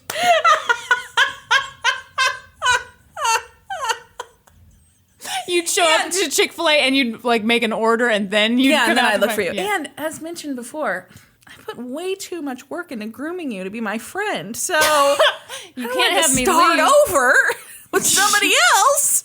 There's no good candidates. There's not. Trust me, people are lining up left and right to be my friend.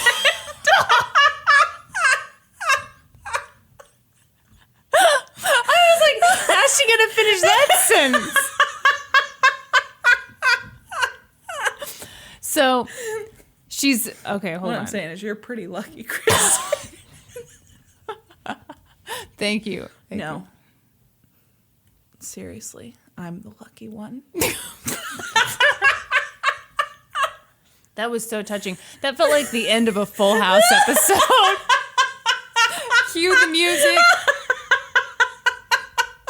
So this bathroom note, which I'm sure hadn't been splattered with anything. It was in Quinn's handwriting, and it said, "Mom, so far I'm fine."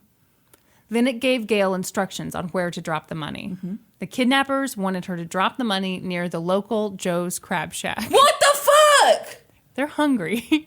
All right, so go in, get one of those boilers with the crab legs, eat that, and then drop off the ransom. No one has time for someone to eat crab legs. I know, that's what I'm saying. Like, you gotta crack that shit and pull out. I mean, you gotta work so hard for that little pile of meat you get out of there.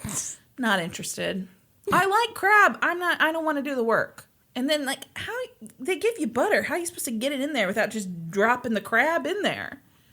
You got to use the, like, adorable little thing. The tiny fork? Yeah. Maybe I'm just going in too hot. You're so excited that you finally got a bit of crab. And then it just falls off into the butter. And I'm like, dang it. Fish it out of there. It's been a really long time since I've eaten crab legs because I just find it so annoying. If you can't watch 42 episodes of Dateline, right. you know you don't have time for crab legs. What if that was how they determined how busy you were as a person? If they're when's the last time you had crab legs? Yeah. I'm pretty busy then. Okay. So the kidnappers wanted her to drop the money near the local Joe's Crab Shack. The note ended with, "If anything goes wrong, I'm dead." Fake dead. So Gail drives to Joe's Crab Shack. And of course, there are undercover agents watching this whole thing. She sees some bushes. She drops the bag in the bushes and she drives off. With her to-go order? She gets some hush puppies for the road? God, I hope so. Pretty soon, a group of guys walk by. One of them kicks the bag. He picks it up. They put it in their car and they take off. Investigators are They're hot on the tail of the kidnappers. They're like, we got them. The kidnappers start taking these really weird routes. I can't believe somebody's there. Okay. Are you about to tell me that these are real kidnappers and this is not a fake thing? Somebody came and picked up the drop. Are you about to say, I'm sorry for all the things that I have said? Find out in roughly 2 minutes. So they're driving like they're trying to lose the tail. But the FBI is like, can't lose us.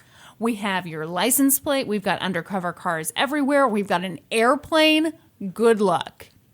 The fuck's the airplane doing? Watching this whole thing go down. How can an airplane fly slow enough to be monitoring this situation? I don't know. Kristin, I need to know more. Listen, you don't know about 1950s vasectomies. I don't know about today's airplanes. These are the blind spots in our education. Listeners, if you can fill us in on those two topics, that'd be great. Then Gail gets a phone call. It's Quinn. She's like, where's the money? And Gail's like, I dropped the money. I did it. Yeah. Then a male voice comes on the line. What? He's like, did anybody follow you? Who's the male voice? The kidnapper? Yeah. Where's Reid? What do you mean, where's Reid? Is he with her? No, he's got a secret phone and he's like doing the voice. No, he's like in the back seat. Yeah. Like, hello. No, I don't know where Reid is. I mean, I assume he's Reid's accounted for. Yes, he's accounted for. And there's now a male voice. Yes. Mm-hmm. Wait, now you're suspicious of this? Yeah. Boyfriend. Okay. She's fucking around. He's like, did anybody follow you? And Gail's like, no, certainly not. And he says, okay, anybody follows you, you know what happens. Call ins. She fake dies. Investigators are like, this is amazing. We've heard one of the kidnappers' voices. We're tracking their car. Things are going our way.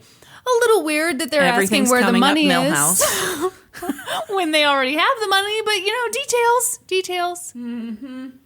In the meantime, the kidnapper's car pulls into a gas station. And holy shit, a Jacksonville police cruiser pulls up next to it. Oh, shit. The police officer starts talking to the guys in the car. Meanwhile, all the undercover agents are like, what the hell is happening? Because no one knew about the kidnapping or the ransom except for the sheriff's office and the FBI. Ordinary police officers aren't in the know. No. Okay. So this guy has just come up to them. Oh, shit. So the undercover people call the Jacksonville Police Department. They're like, holy shit, there's an officer talking to a couple of dudes in a gas station at this address. Do not mess them up. Do not mess this up. We need to bring them into the station right now. Yeah. So they bring them in.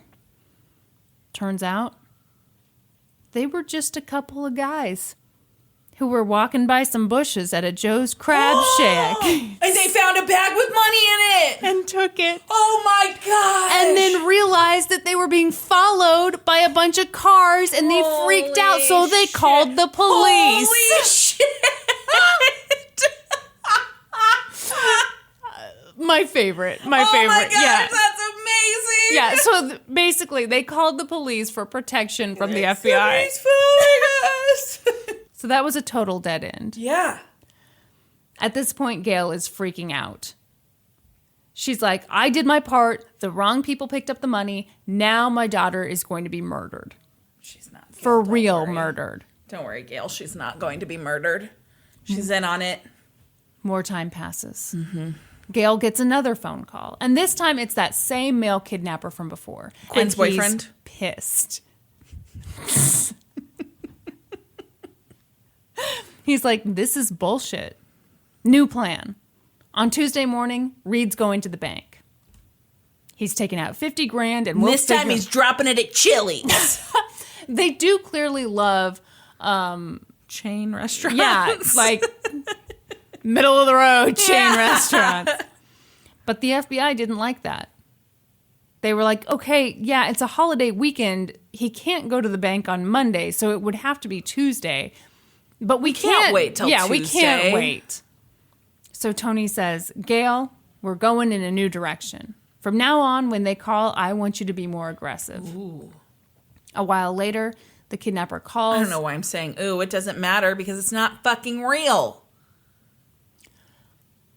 I would be careful with what you say, Ooh. Brandi Egan. Ooh. If that is your real name. That is your real name. I recall when I first met you, you went by a different name. I don't know what to believe.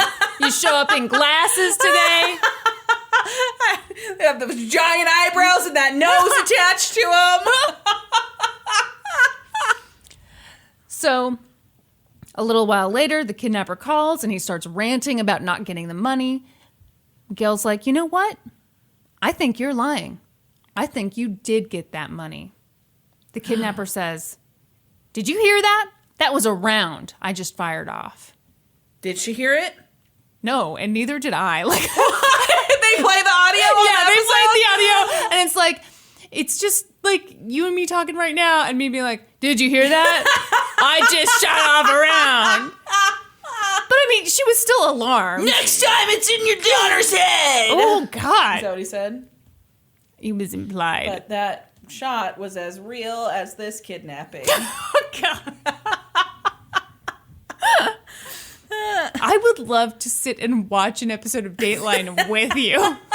I feel like it would just be a lot of angry, no, don't buy it, no. It is. It's much like this, yes. Does Zach watch Dateline with you? See, he doesn't love to, so occasionally, but probably because of Does he like his own commentary?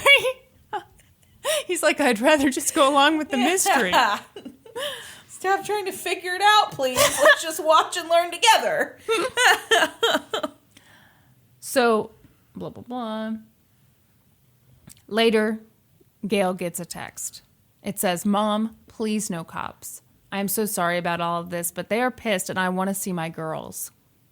A few hours later, another text comes in. It reads, I do not get access to my phone. Have Reid check his email. Pic of me taken. Did he get all the money? Reid opens his email. And sure enough, there's a photo of Quinn. It's a close-up of her face. It looks like she'd been crying. Her face was kind of puffy. She's not wearing makeup. The background looks like a generic wall. Mm-hmm. It didn't seem like much, but the FBI was thrilled. Because when you take a photo with an iPhone, it has GPS coordinates. Oh! So within a few minutes... How does that work? Is it stamped in the corner of the picture? For more information on this, Google it. So within a few minutes, they knew exactly where Quinn and the kidnappers were. So they rushed to the scene. But no one was there. What? A few hours later, Gail gets another phone call. It's that same male kidnapper. They start arguing back and forth.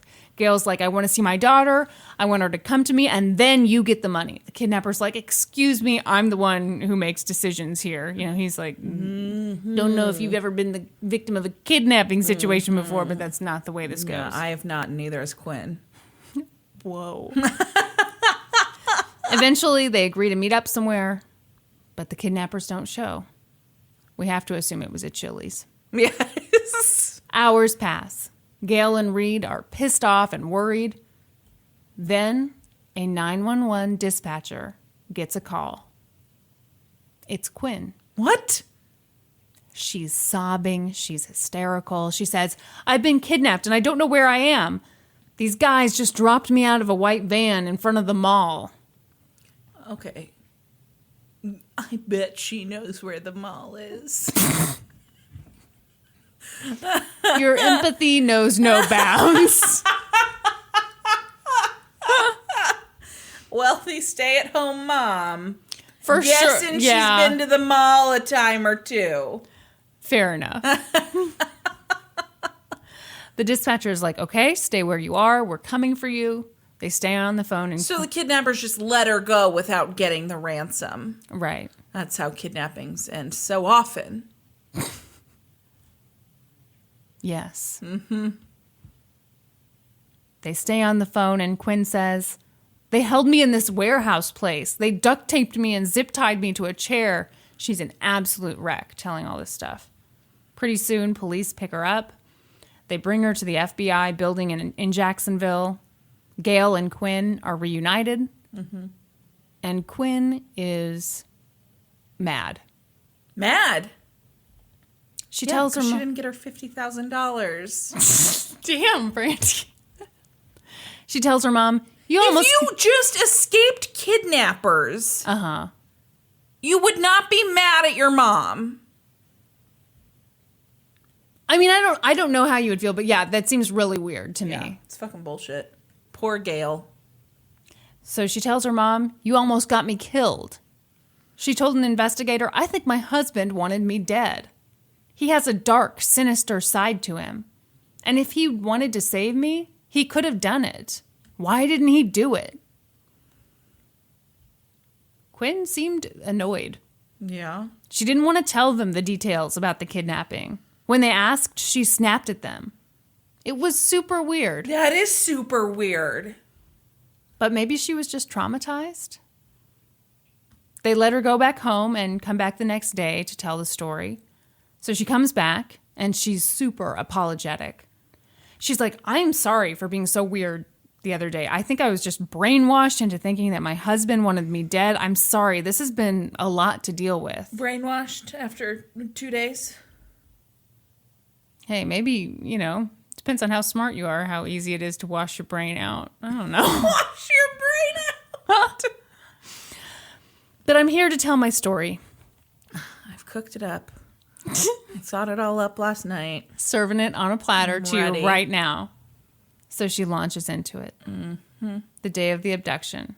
She went to the spa. Went to yoga. She was in Lululemon. Mm-hmm. Did some errands and got home. She went to her closet, started changing her clothes. All of a sudden, a man bursts in. He has a gun and he's wearing rubber gloves. He says, "Don't do anything stupid." I'm gonna need this for the visual. We're talking like doctor's rubber gloves or like yellow rubber gloves used to do dishes. Like the Hulk hands. Oh! Hulk smash. No, I have no idea. It's really difficult to kidnap someone because those are in a permanent fist position. Well, you could knock them out pretty easily. Fist her to the car. Oh, gross. I didn't mean it like that! No! I meant like bunch! Like carry her between two fists! Oh, God! That was horrible. Fist her to the car. I'm sorry! Ooh, that's worse than being kidnapped. Oh, no! I'm so sorry! That's just a terrible image!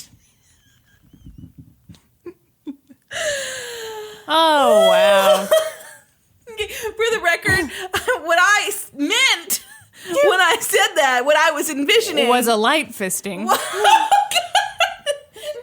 Was like a man taking those. Okay, does everybody know what Hulk hands are? Like they're like a children's toy. They're Brandi, like everyone's turned it off by now. Like these giant foam hands. So I was picturing a kidnapper picking her up between the two fists and carrying her to the car.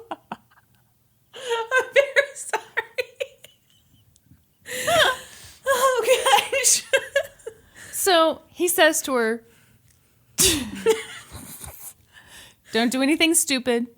I'm not here for you. I'm here for the $50,000 that your husband owes this loan shark." Yeah, But she's the only one in the house, so he fists her all the way to the bank. No, he takes her to some warehouse, zip ties her to a chair. She's terrified. Mm-hmm. After a while, he untied her, let her lay down. He started kissing her, and she's like, "What?" I'm sorry, what? Yeah. She's like, "I'm not going to resist him. It's too dangerous." So she decides, "I'm going to make this the best sex possible." Oh, come on! In the hopes that he'll let me live. No! She told the investigator, "I acted like I enjoyed it, and I'm not going to lie. Sometimes I almost did." Bull fucking shit. This is so fucking fake. It's her boyfriend. She's arranged this whole thing. Wow. But Let's just see. Can't decide, like, what is the motivation and is Reid in on it? Why would Reid be in on it? Maybe it's like a... Oh. Well, Classic fist my wife situation. You brought it up. no. Just want to remind everyone. Okay, so police were like, well, that's kind of an odd reaction to being sexually assaulted, but trauma can produce weird feelings, and there's no right or way to feel. Lots of urges, and Kristin can tell you all about them because she's Shut seen her fair share, more than her fair share of Yeah. sex ed videos, it turns out. Oh, God. There's lots of, changes and urges and... Hair? Quinn continues on with her story. She says that on the second night, the kidnapper took her to the Emerson Inn. He bought them some spicy chicken at Publix. So investigators are like, "Why are you making a face at spicy chicken?" Like you're anti-spicy chicken. I love spicy chicken. Are you wishing you'd been kidnapped by this guy? No. Best sex ever and spicy chicken. Wow. So investigators are like, great, we can check in with the staff at the hotel. We can talk to the staff at Publix. So investigators go to Publix. They ask for the surveillance footage. They look through it. And sure enough, they found the guy. Buying spicy chicken. Hell yeah, he was buying spicy chicken. Oh my gosh. In what form? Like drumettes. Ooh. Are you impressed making that up? No, she said it on the Dateline episode. Oh. Really? I'm horrifying. Everyone who doesn't know, that is our impression of Bill Hader doing an impression. Keith Morrison. Yeah. That's what you came here for. That's right. So Quinn looked at the photo and was like, yes, that's him. That's the man who kidnapped me. So police alert the media. Pretty soon that dude's blurry picture is everywhere. 2 days later, a 911 dispatcher gets a call. It's the dude from the surveillance. What? And he's like, my picture's on the news. The news says I kidnapped someone. Yeah, and I was just banging my girlfriend, so I'm pretty confused. I was being a perfect gentleman, buying her some chicken. So Yasmin Osmanovich comes to the police station. He's totally relaxed. Origin of that last name? Is it Armenian? I mean, he's not Albanian. Albanian? He's Bosnian. Oh. But he matched Quinn's description. All right. He's like, I don't need a lawyer. I'm happy to talk to you. He's like, I couldn't have kidnapped anyone. The night of the kidnapping, I was out at a bar. I met this woman named Stacy. Looks an awful lot like Quinn.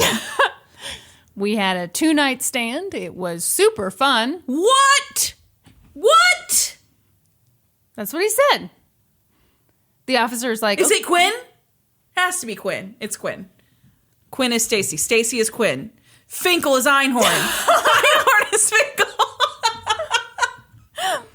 So the officer's like, okay, what's Stacy's last name? And Yasmin's like, I don't know. I banged her for 2 days. I'm not. What part of 2-night stand did you not catch? Yeah. Then they're like, what's Stacy's address? And he's like, dude, I don't know. Again.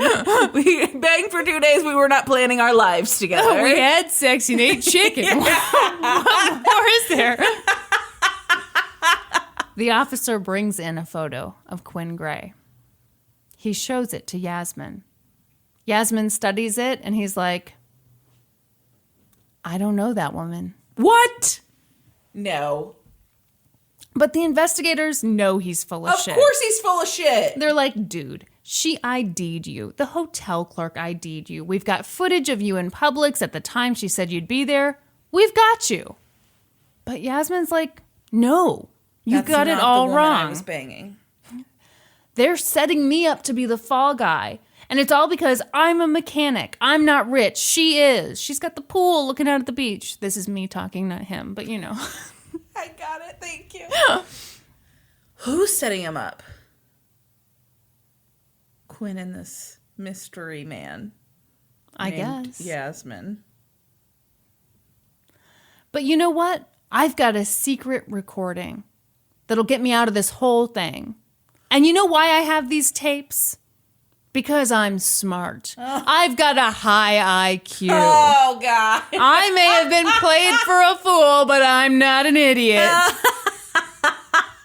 So the investigator is like, all right.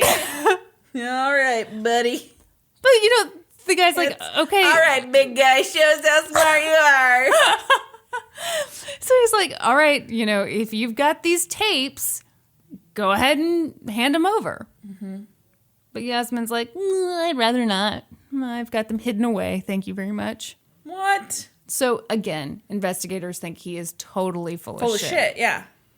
But the next day, a defense attorney contacts the police. And the attorney says, yeah, the tapes are real. And you need to hear them. Here's a transcript of part of the tapes. Yasmin, if they just knew you were here by yourself all night long with a gun, they would have a fit. Quinn, that's why I'm starting to feel like I'm the sinister one, doing this to my family. Yasmin, it's Reid, remember? Quinn, what? I know, but they're suffering too. Yasmin, your family's going to be fine, promise. Quinn, when this is all over, I have your word. Yasmin, what? Quinn, whatever story we come up with, you stick to it.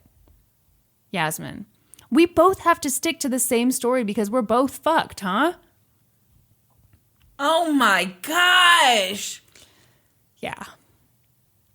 So the secretly recorded tapes captured a whole lot of what sounded like consensual sex. At one point, Yasmin said, "Does Reid get this much action?" And Quinn said, "Haha, you know he doesn't." Oh, God. Reid's really not in on it? No. At this point, I'm going to give you some time to apologize to Reid. I do apologize to you, Reid. I 100% thought you were in on it from your shitty 911 call. Oh, wow. You're so good at apologies. You should do this for a living. I'm sorry, but... So the recordings indicated that Quinn was in on the whole thing. Yeah. At one point... as Brandi said from the get-go. Wow. Did they say that on the Dateline episode? Yeah, I do think they credited you. Thank you. I think they've started putting little check marks on Dateline episodes where you correctly Yeah. guess the ending. Yeah, excellent. Yeah, it's something that everyone is interested in. At one point, she talked about how she'd probably need to make bigger marks on her wrists and ankles if she was going to tell the police about being zip-tied. Did she have marks on her wrists? Yeah, she had little ones. Look, it stings right here where I had the zip tie. Yeah. Ugh. So the story was nuts. Authorities developed a theory that Quinn and Yasmin had been having an affair for a while. Yeah. And that the ransom and kidnapping was all an elaborate hoax so that Quinn would have some money to leave Reid and $50,000? Yeah, it's stupid. That's so fucking dumb. And that's one thing that Quinn said in her defense, which was, no, that's not enough money. Yeah. Which makes me think this whole thing is just super weird. I mean, the $50,000 is just... It's just, to them, it's nothing. Mm-mm. Oh, okay, let me fast forward to a quote. She goes, "If I wanted $50,000, I'd take it out of the bank account." Yeah. Yeah. Yeah. So a little while later, Yasmin was arrested for extortion. The next day, they arrested Quinn Gray and charged her with extortion. Oh my gosh. She pled not guilty. She claimed she was a victim of kidnapping. No, she wasn't. Reid stood by his wife. What? He went on the Today Show and said, "I believe she was kidnapped." No, Reid. Gail stood by Quinn too. She argued that her daughter really had been kidnapped, and she said, "Quinn has bipolar disorder. She was in a manic state. She was maybe doing what she needed to do to survive." Did Reid hear these tapes? Not yet at this point in the story. Mm-hmm. Gail pointed out that... he'll change his mind when he hears them. Gail pointed out that at one point on the tape, Yasmin did say, "I can release you tonight." Now, the Dateline episode did say she's not listened to the whole thing. I wonder if maybe she had a transcript. I don't know. But she said her daughter was the victim. Okay. All right. She also said... Gail. Gail also said that police can't find any evidence that they had an affair before the abduction. And that is true. Police don't have evidence that Quinn and Yasmin had an affair before the abduction, which I do think is kind of weird. I don't think it's that weird. Why don't you think it's weird? Because she's had affairs in the past and she's gotten caught. So you know what you do after you've gotten caught having affairs? You get really good at you get really good at hiding your affairs. Yeah, but that's one-sided. So she gets good at covering it up. But does her lover? I don't know. I mean, that is a good point. But also, I don't think they'd been having an affair for very long. Yeah. Before. I don't know. Maybe he wasn't as into it as she was. What does that mean? Like, he wasn't, keeping messages and... Oh, okay. Stuff like that. That's why there wasn't anything to find on his end. He was just in it for the banging. That is really weird. If there were no cell records... I don't know. Okay, anyway, I'm going to keep going here. So prosecutor Jennifer Dunton starts building a case. She talked to Dateline, and she said that she never saw any proof that Quinn actually had a mental illness. Mm-hmm. She said Quinn's doctor said she might be bipolar, but then backed off of that and said she didn't meet the criteria for bipolar disorder. A big part of the prosecution's case rested on the fact that Quinn spent so much time alone during the kidnapping. Yeah. She was left alone overnight. She was left by herself in the car multiple times. If she didn't want to be there, she had multiple opportunities to leave. Mm-hmm. This was not a real kidnapping. I think I said that from 30 seconds in. Wow. Mm-hmm. Everybody. Are you impressed? Time passes and Reid starts to process what happened. Mm-hmm. At some point he said, Quinn, I want you to take a lie detector test. Uh-huh. So she took it. And according to the prosecutor, Quinn didn't pass the test. Ooh. After that, Reid was like, you know what? I think I want to listen to that tape. I was going to see how long you were going to let me go on making that noise.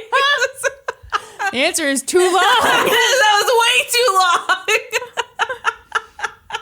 So Reid finally listens to the tape. Oh, God. And this may surprise you, but... He didn't like what he heard? He was not a fan. Yeah. He was like, I'm not on her side anymore. I don't believe she was kidnapped.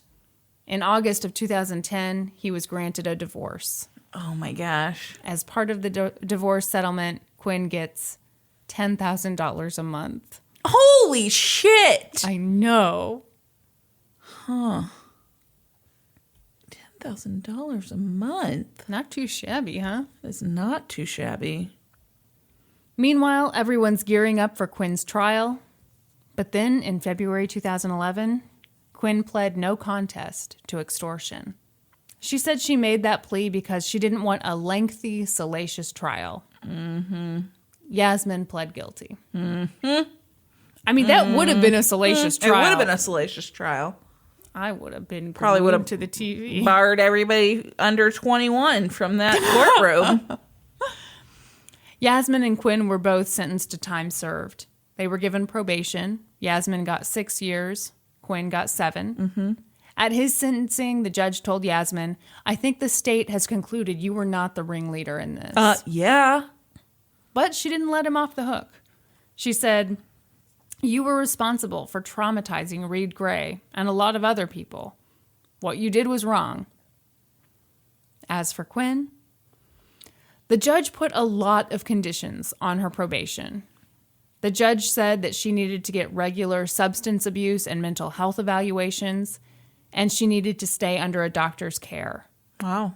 She also said that Quinn couldn't have a single alcoholic drink for her entire probationary Wow, was there period. believed to be like so she an had alcohol been, abuse side of this? Before this happened, she'd been in rehab for alcoholism.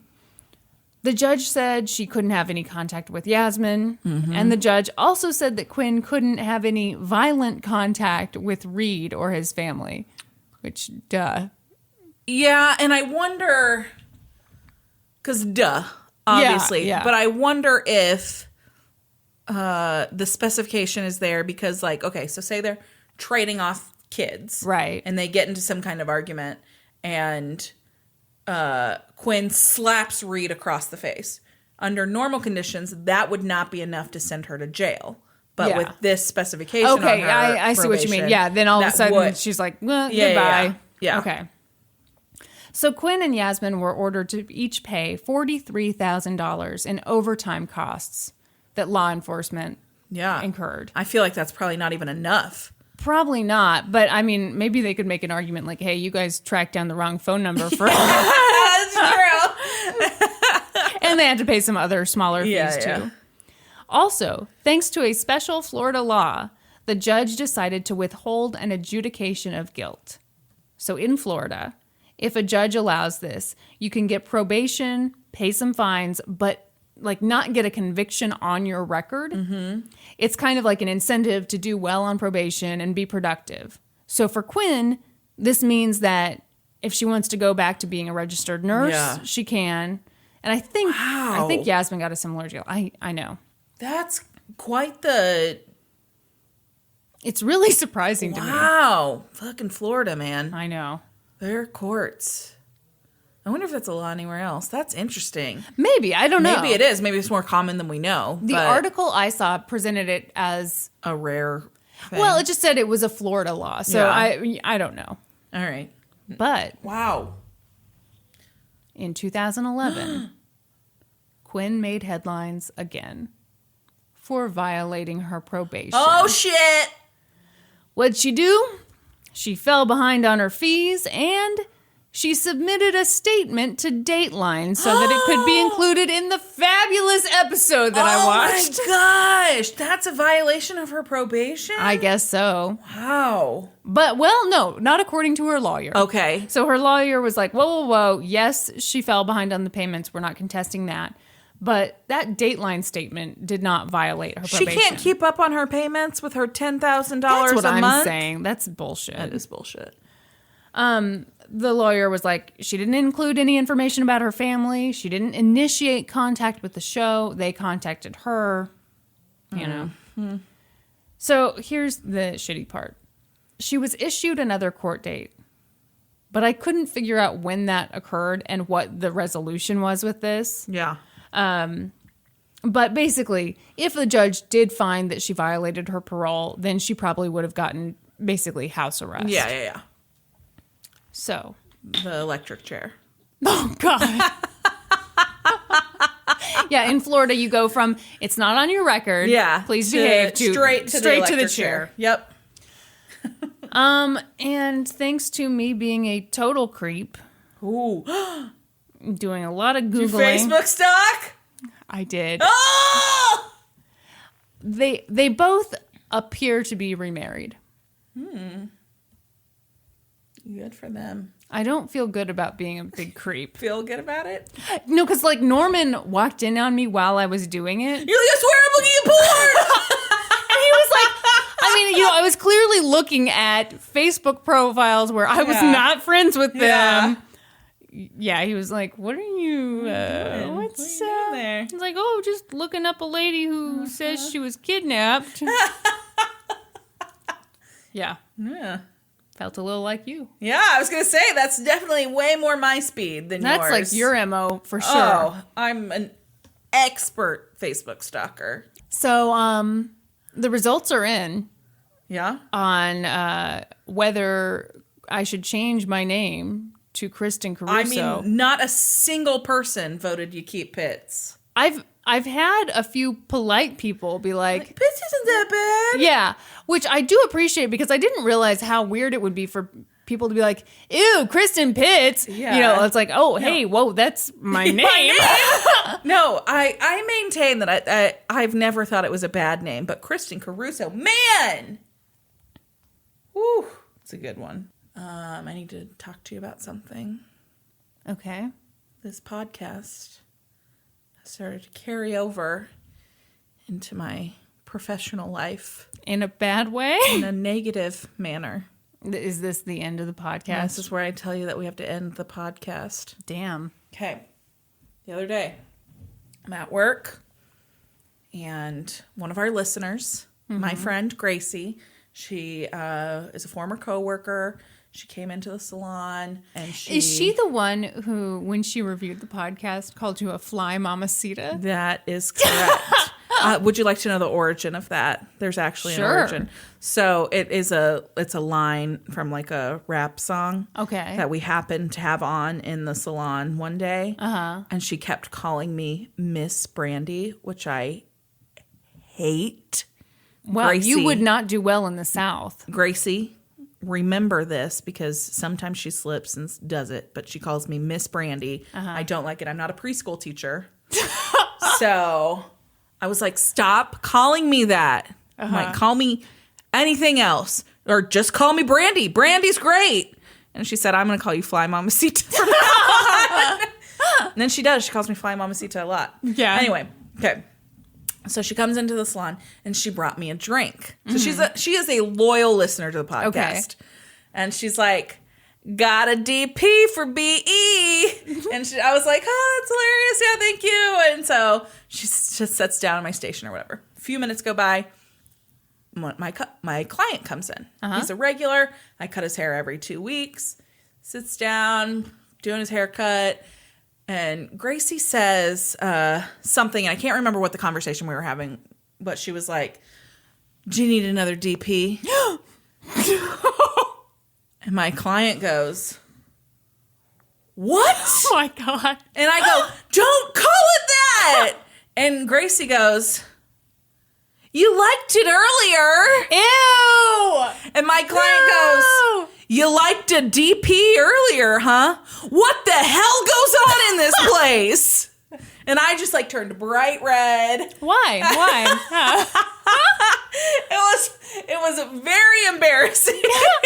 Well, and I've got to say, I'm sure no one in the history of time has said, I want another DP. Certainly not unless it was on the script for the porno. Fair point. Very fair point. So, I can't have that happening in my professional life, Kristin. I don't even know what to say to that. I know. Another one of my clients came in the other day, and he was like, "Hey, I listened to your podcast. I'm really enjoying it." And I was like, "Oh, thanks. That's awesome." And he's up to date. He's listened to all the episodes. That's awesome. And he was like, and I was like, "Wow, I kind of feel like a different side of me now. It's kind of weird." And he's like, "Yeah, I never heard you swear before." Oh God! And I was like, "Yeah, because I'm at work." Okay, it's funny that you say this because Norman has had people come up to him at conventions and like, I didn't even think about how weird this would be for people. Yeah, but for forever, no one has heard my voice because, I was a writer. Yeah. But at the end of most of his episodes, I have a little thing where I say, I can't even remember what the line is, like support for gaming historian comes from blah, blah, blah. Thank you to the Patreon. Yeah. So that's the only way people have heard my voice. Ooh. And now all of a sudden they hear me talking about fucking DPs. Gobs have come. DP. Wow, fisting. I think people are just a little surprised. Because Norman's show is so straight-laced. Yeah. And then I have even more straight-laced. Yeah, his show is for all audiences. This show. Almost nobody. Woo. So, to the people that are listening, we do make our audience pretty small. To the people who are listening and, put up with the filth that comes out of our mouths, we appreciate you. Thank you so much. If you haven't already, find us on social media. We're on Facebook, we're on Twitter, we're on Instagram. Join us there. It's cleaner in those formats because we're forced to be cleaner by the rules of Facebook and Instagram and Twitter. Well, I do think it's funny because I think out in real life, we're not disgusting people. We don't curse like crazy. Speak for yourself. No, Kristin. okay. No, I'm just kidding. No, but we'd love to have you be part of the conversation. Yes, please. We have a great time interacting with you guys on there. So yeah, and to the people who have interacted with us, that left us comments and messages and all that, we love it. Thank you so much. And thank you for episode suggestions. Oh yes, we love that too. It's awesome. And then to the people who have left us ratings and reviews on iTunes, thank you. Again, it's a great metric for us to see how we're growing. So if you haven't done that already, thank you. I mean, please do it. If you was that reverse psychology? It was, yeah. We don't want you. I'm going to go ahead and thank you in advance for leaving us an excellent review. But thank you for listening, and be sure to join us next week when we'll be experts on 2 whole new topics. Podcast adjourned. And now for a note about our process. I read a bunch of stuff, then regurgitate it all back up in my very limited vocabulary. And I copy and paste from the best sources on the web, and sometimes Wikipedia. So we owe a huge thank you to the real experts. For this episode, I got my info from Dateline, Jacksonville.com, CNN, and the Florida Bar Association. And I got my info from Crime Library, the New York Times, and the Sun Sentinel. For a full list of our sources, visit lgtcpodcast.com.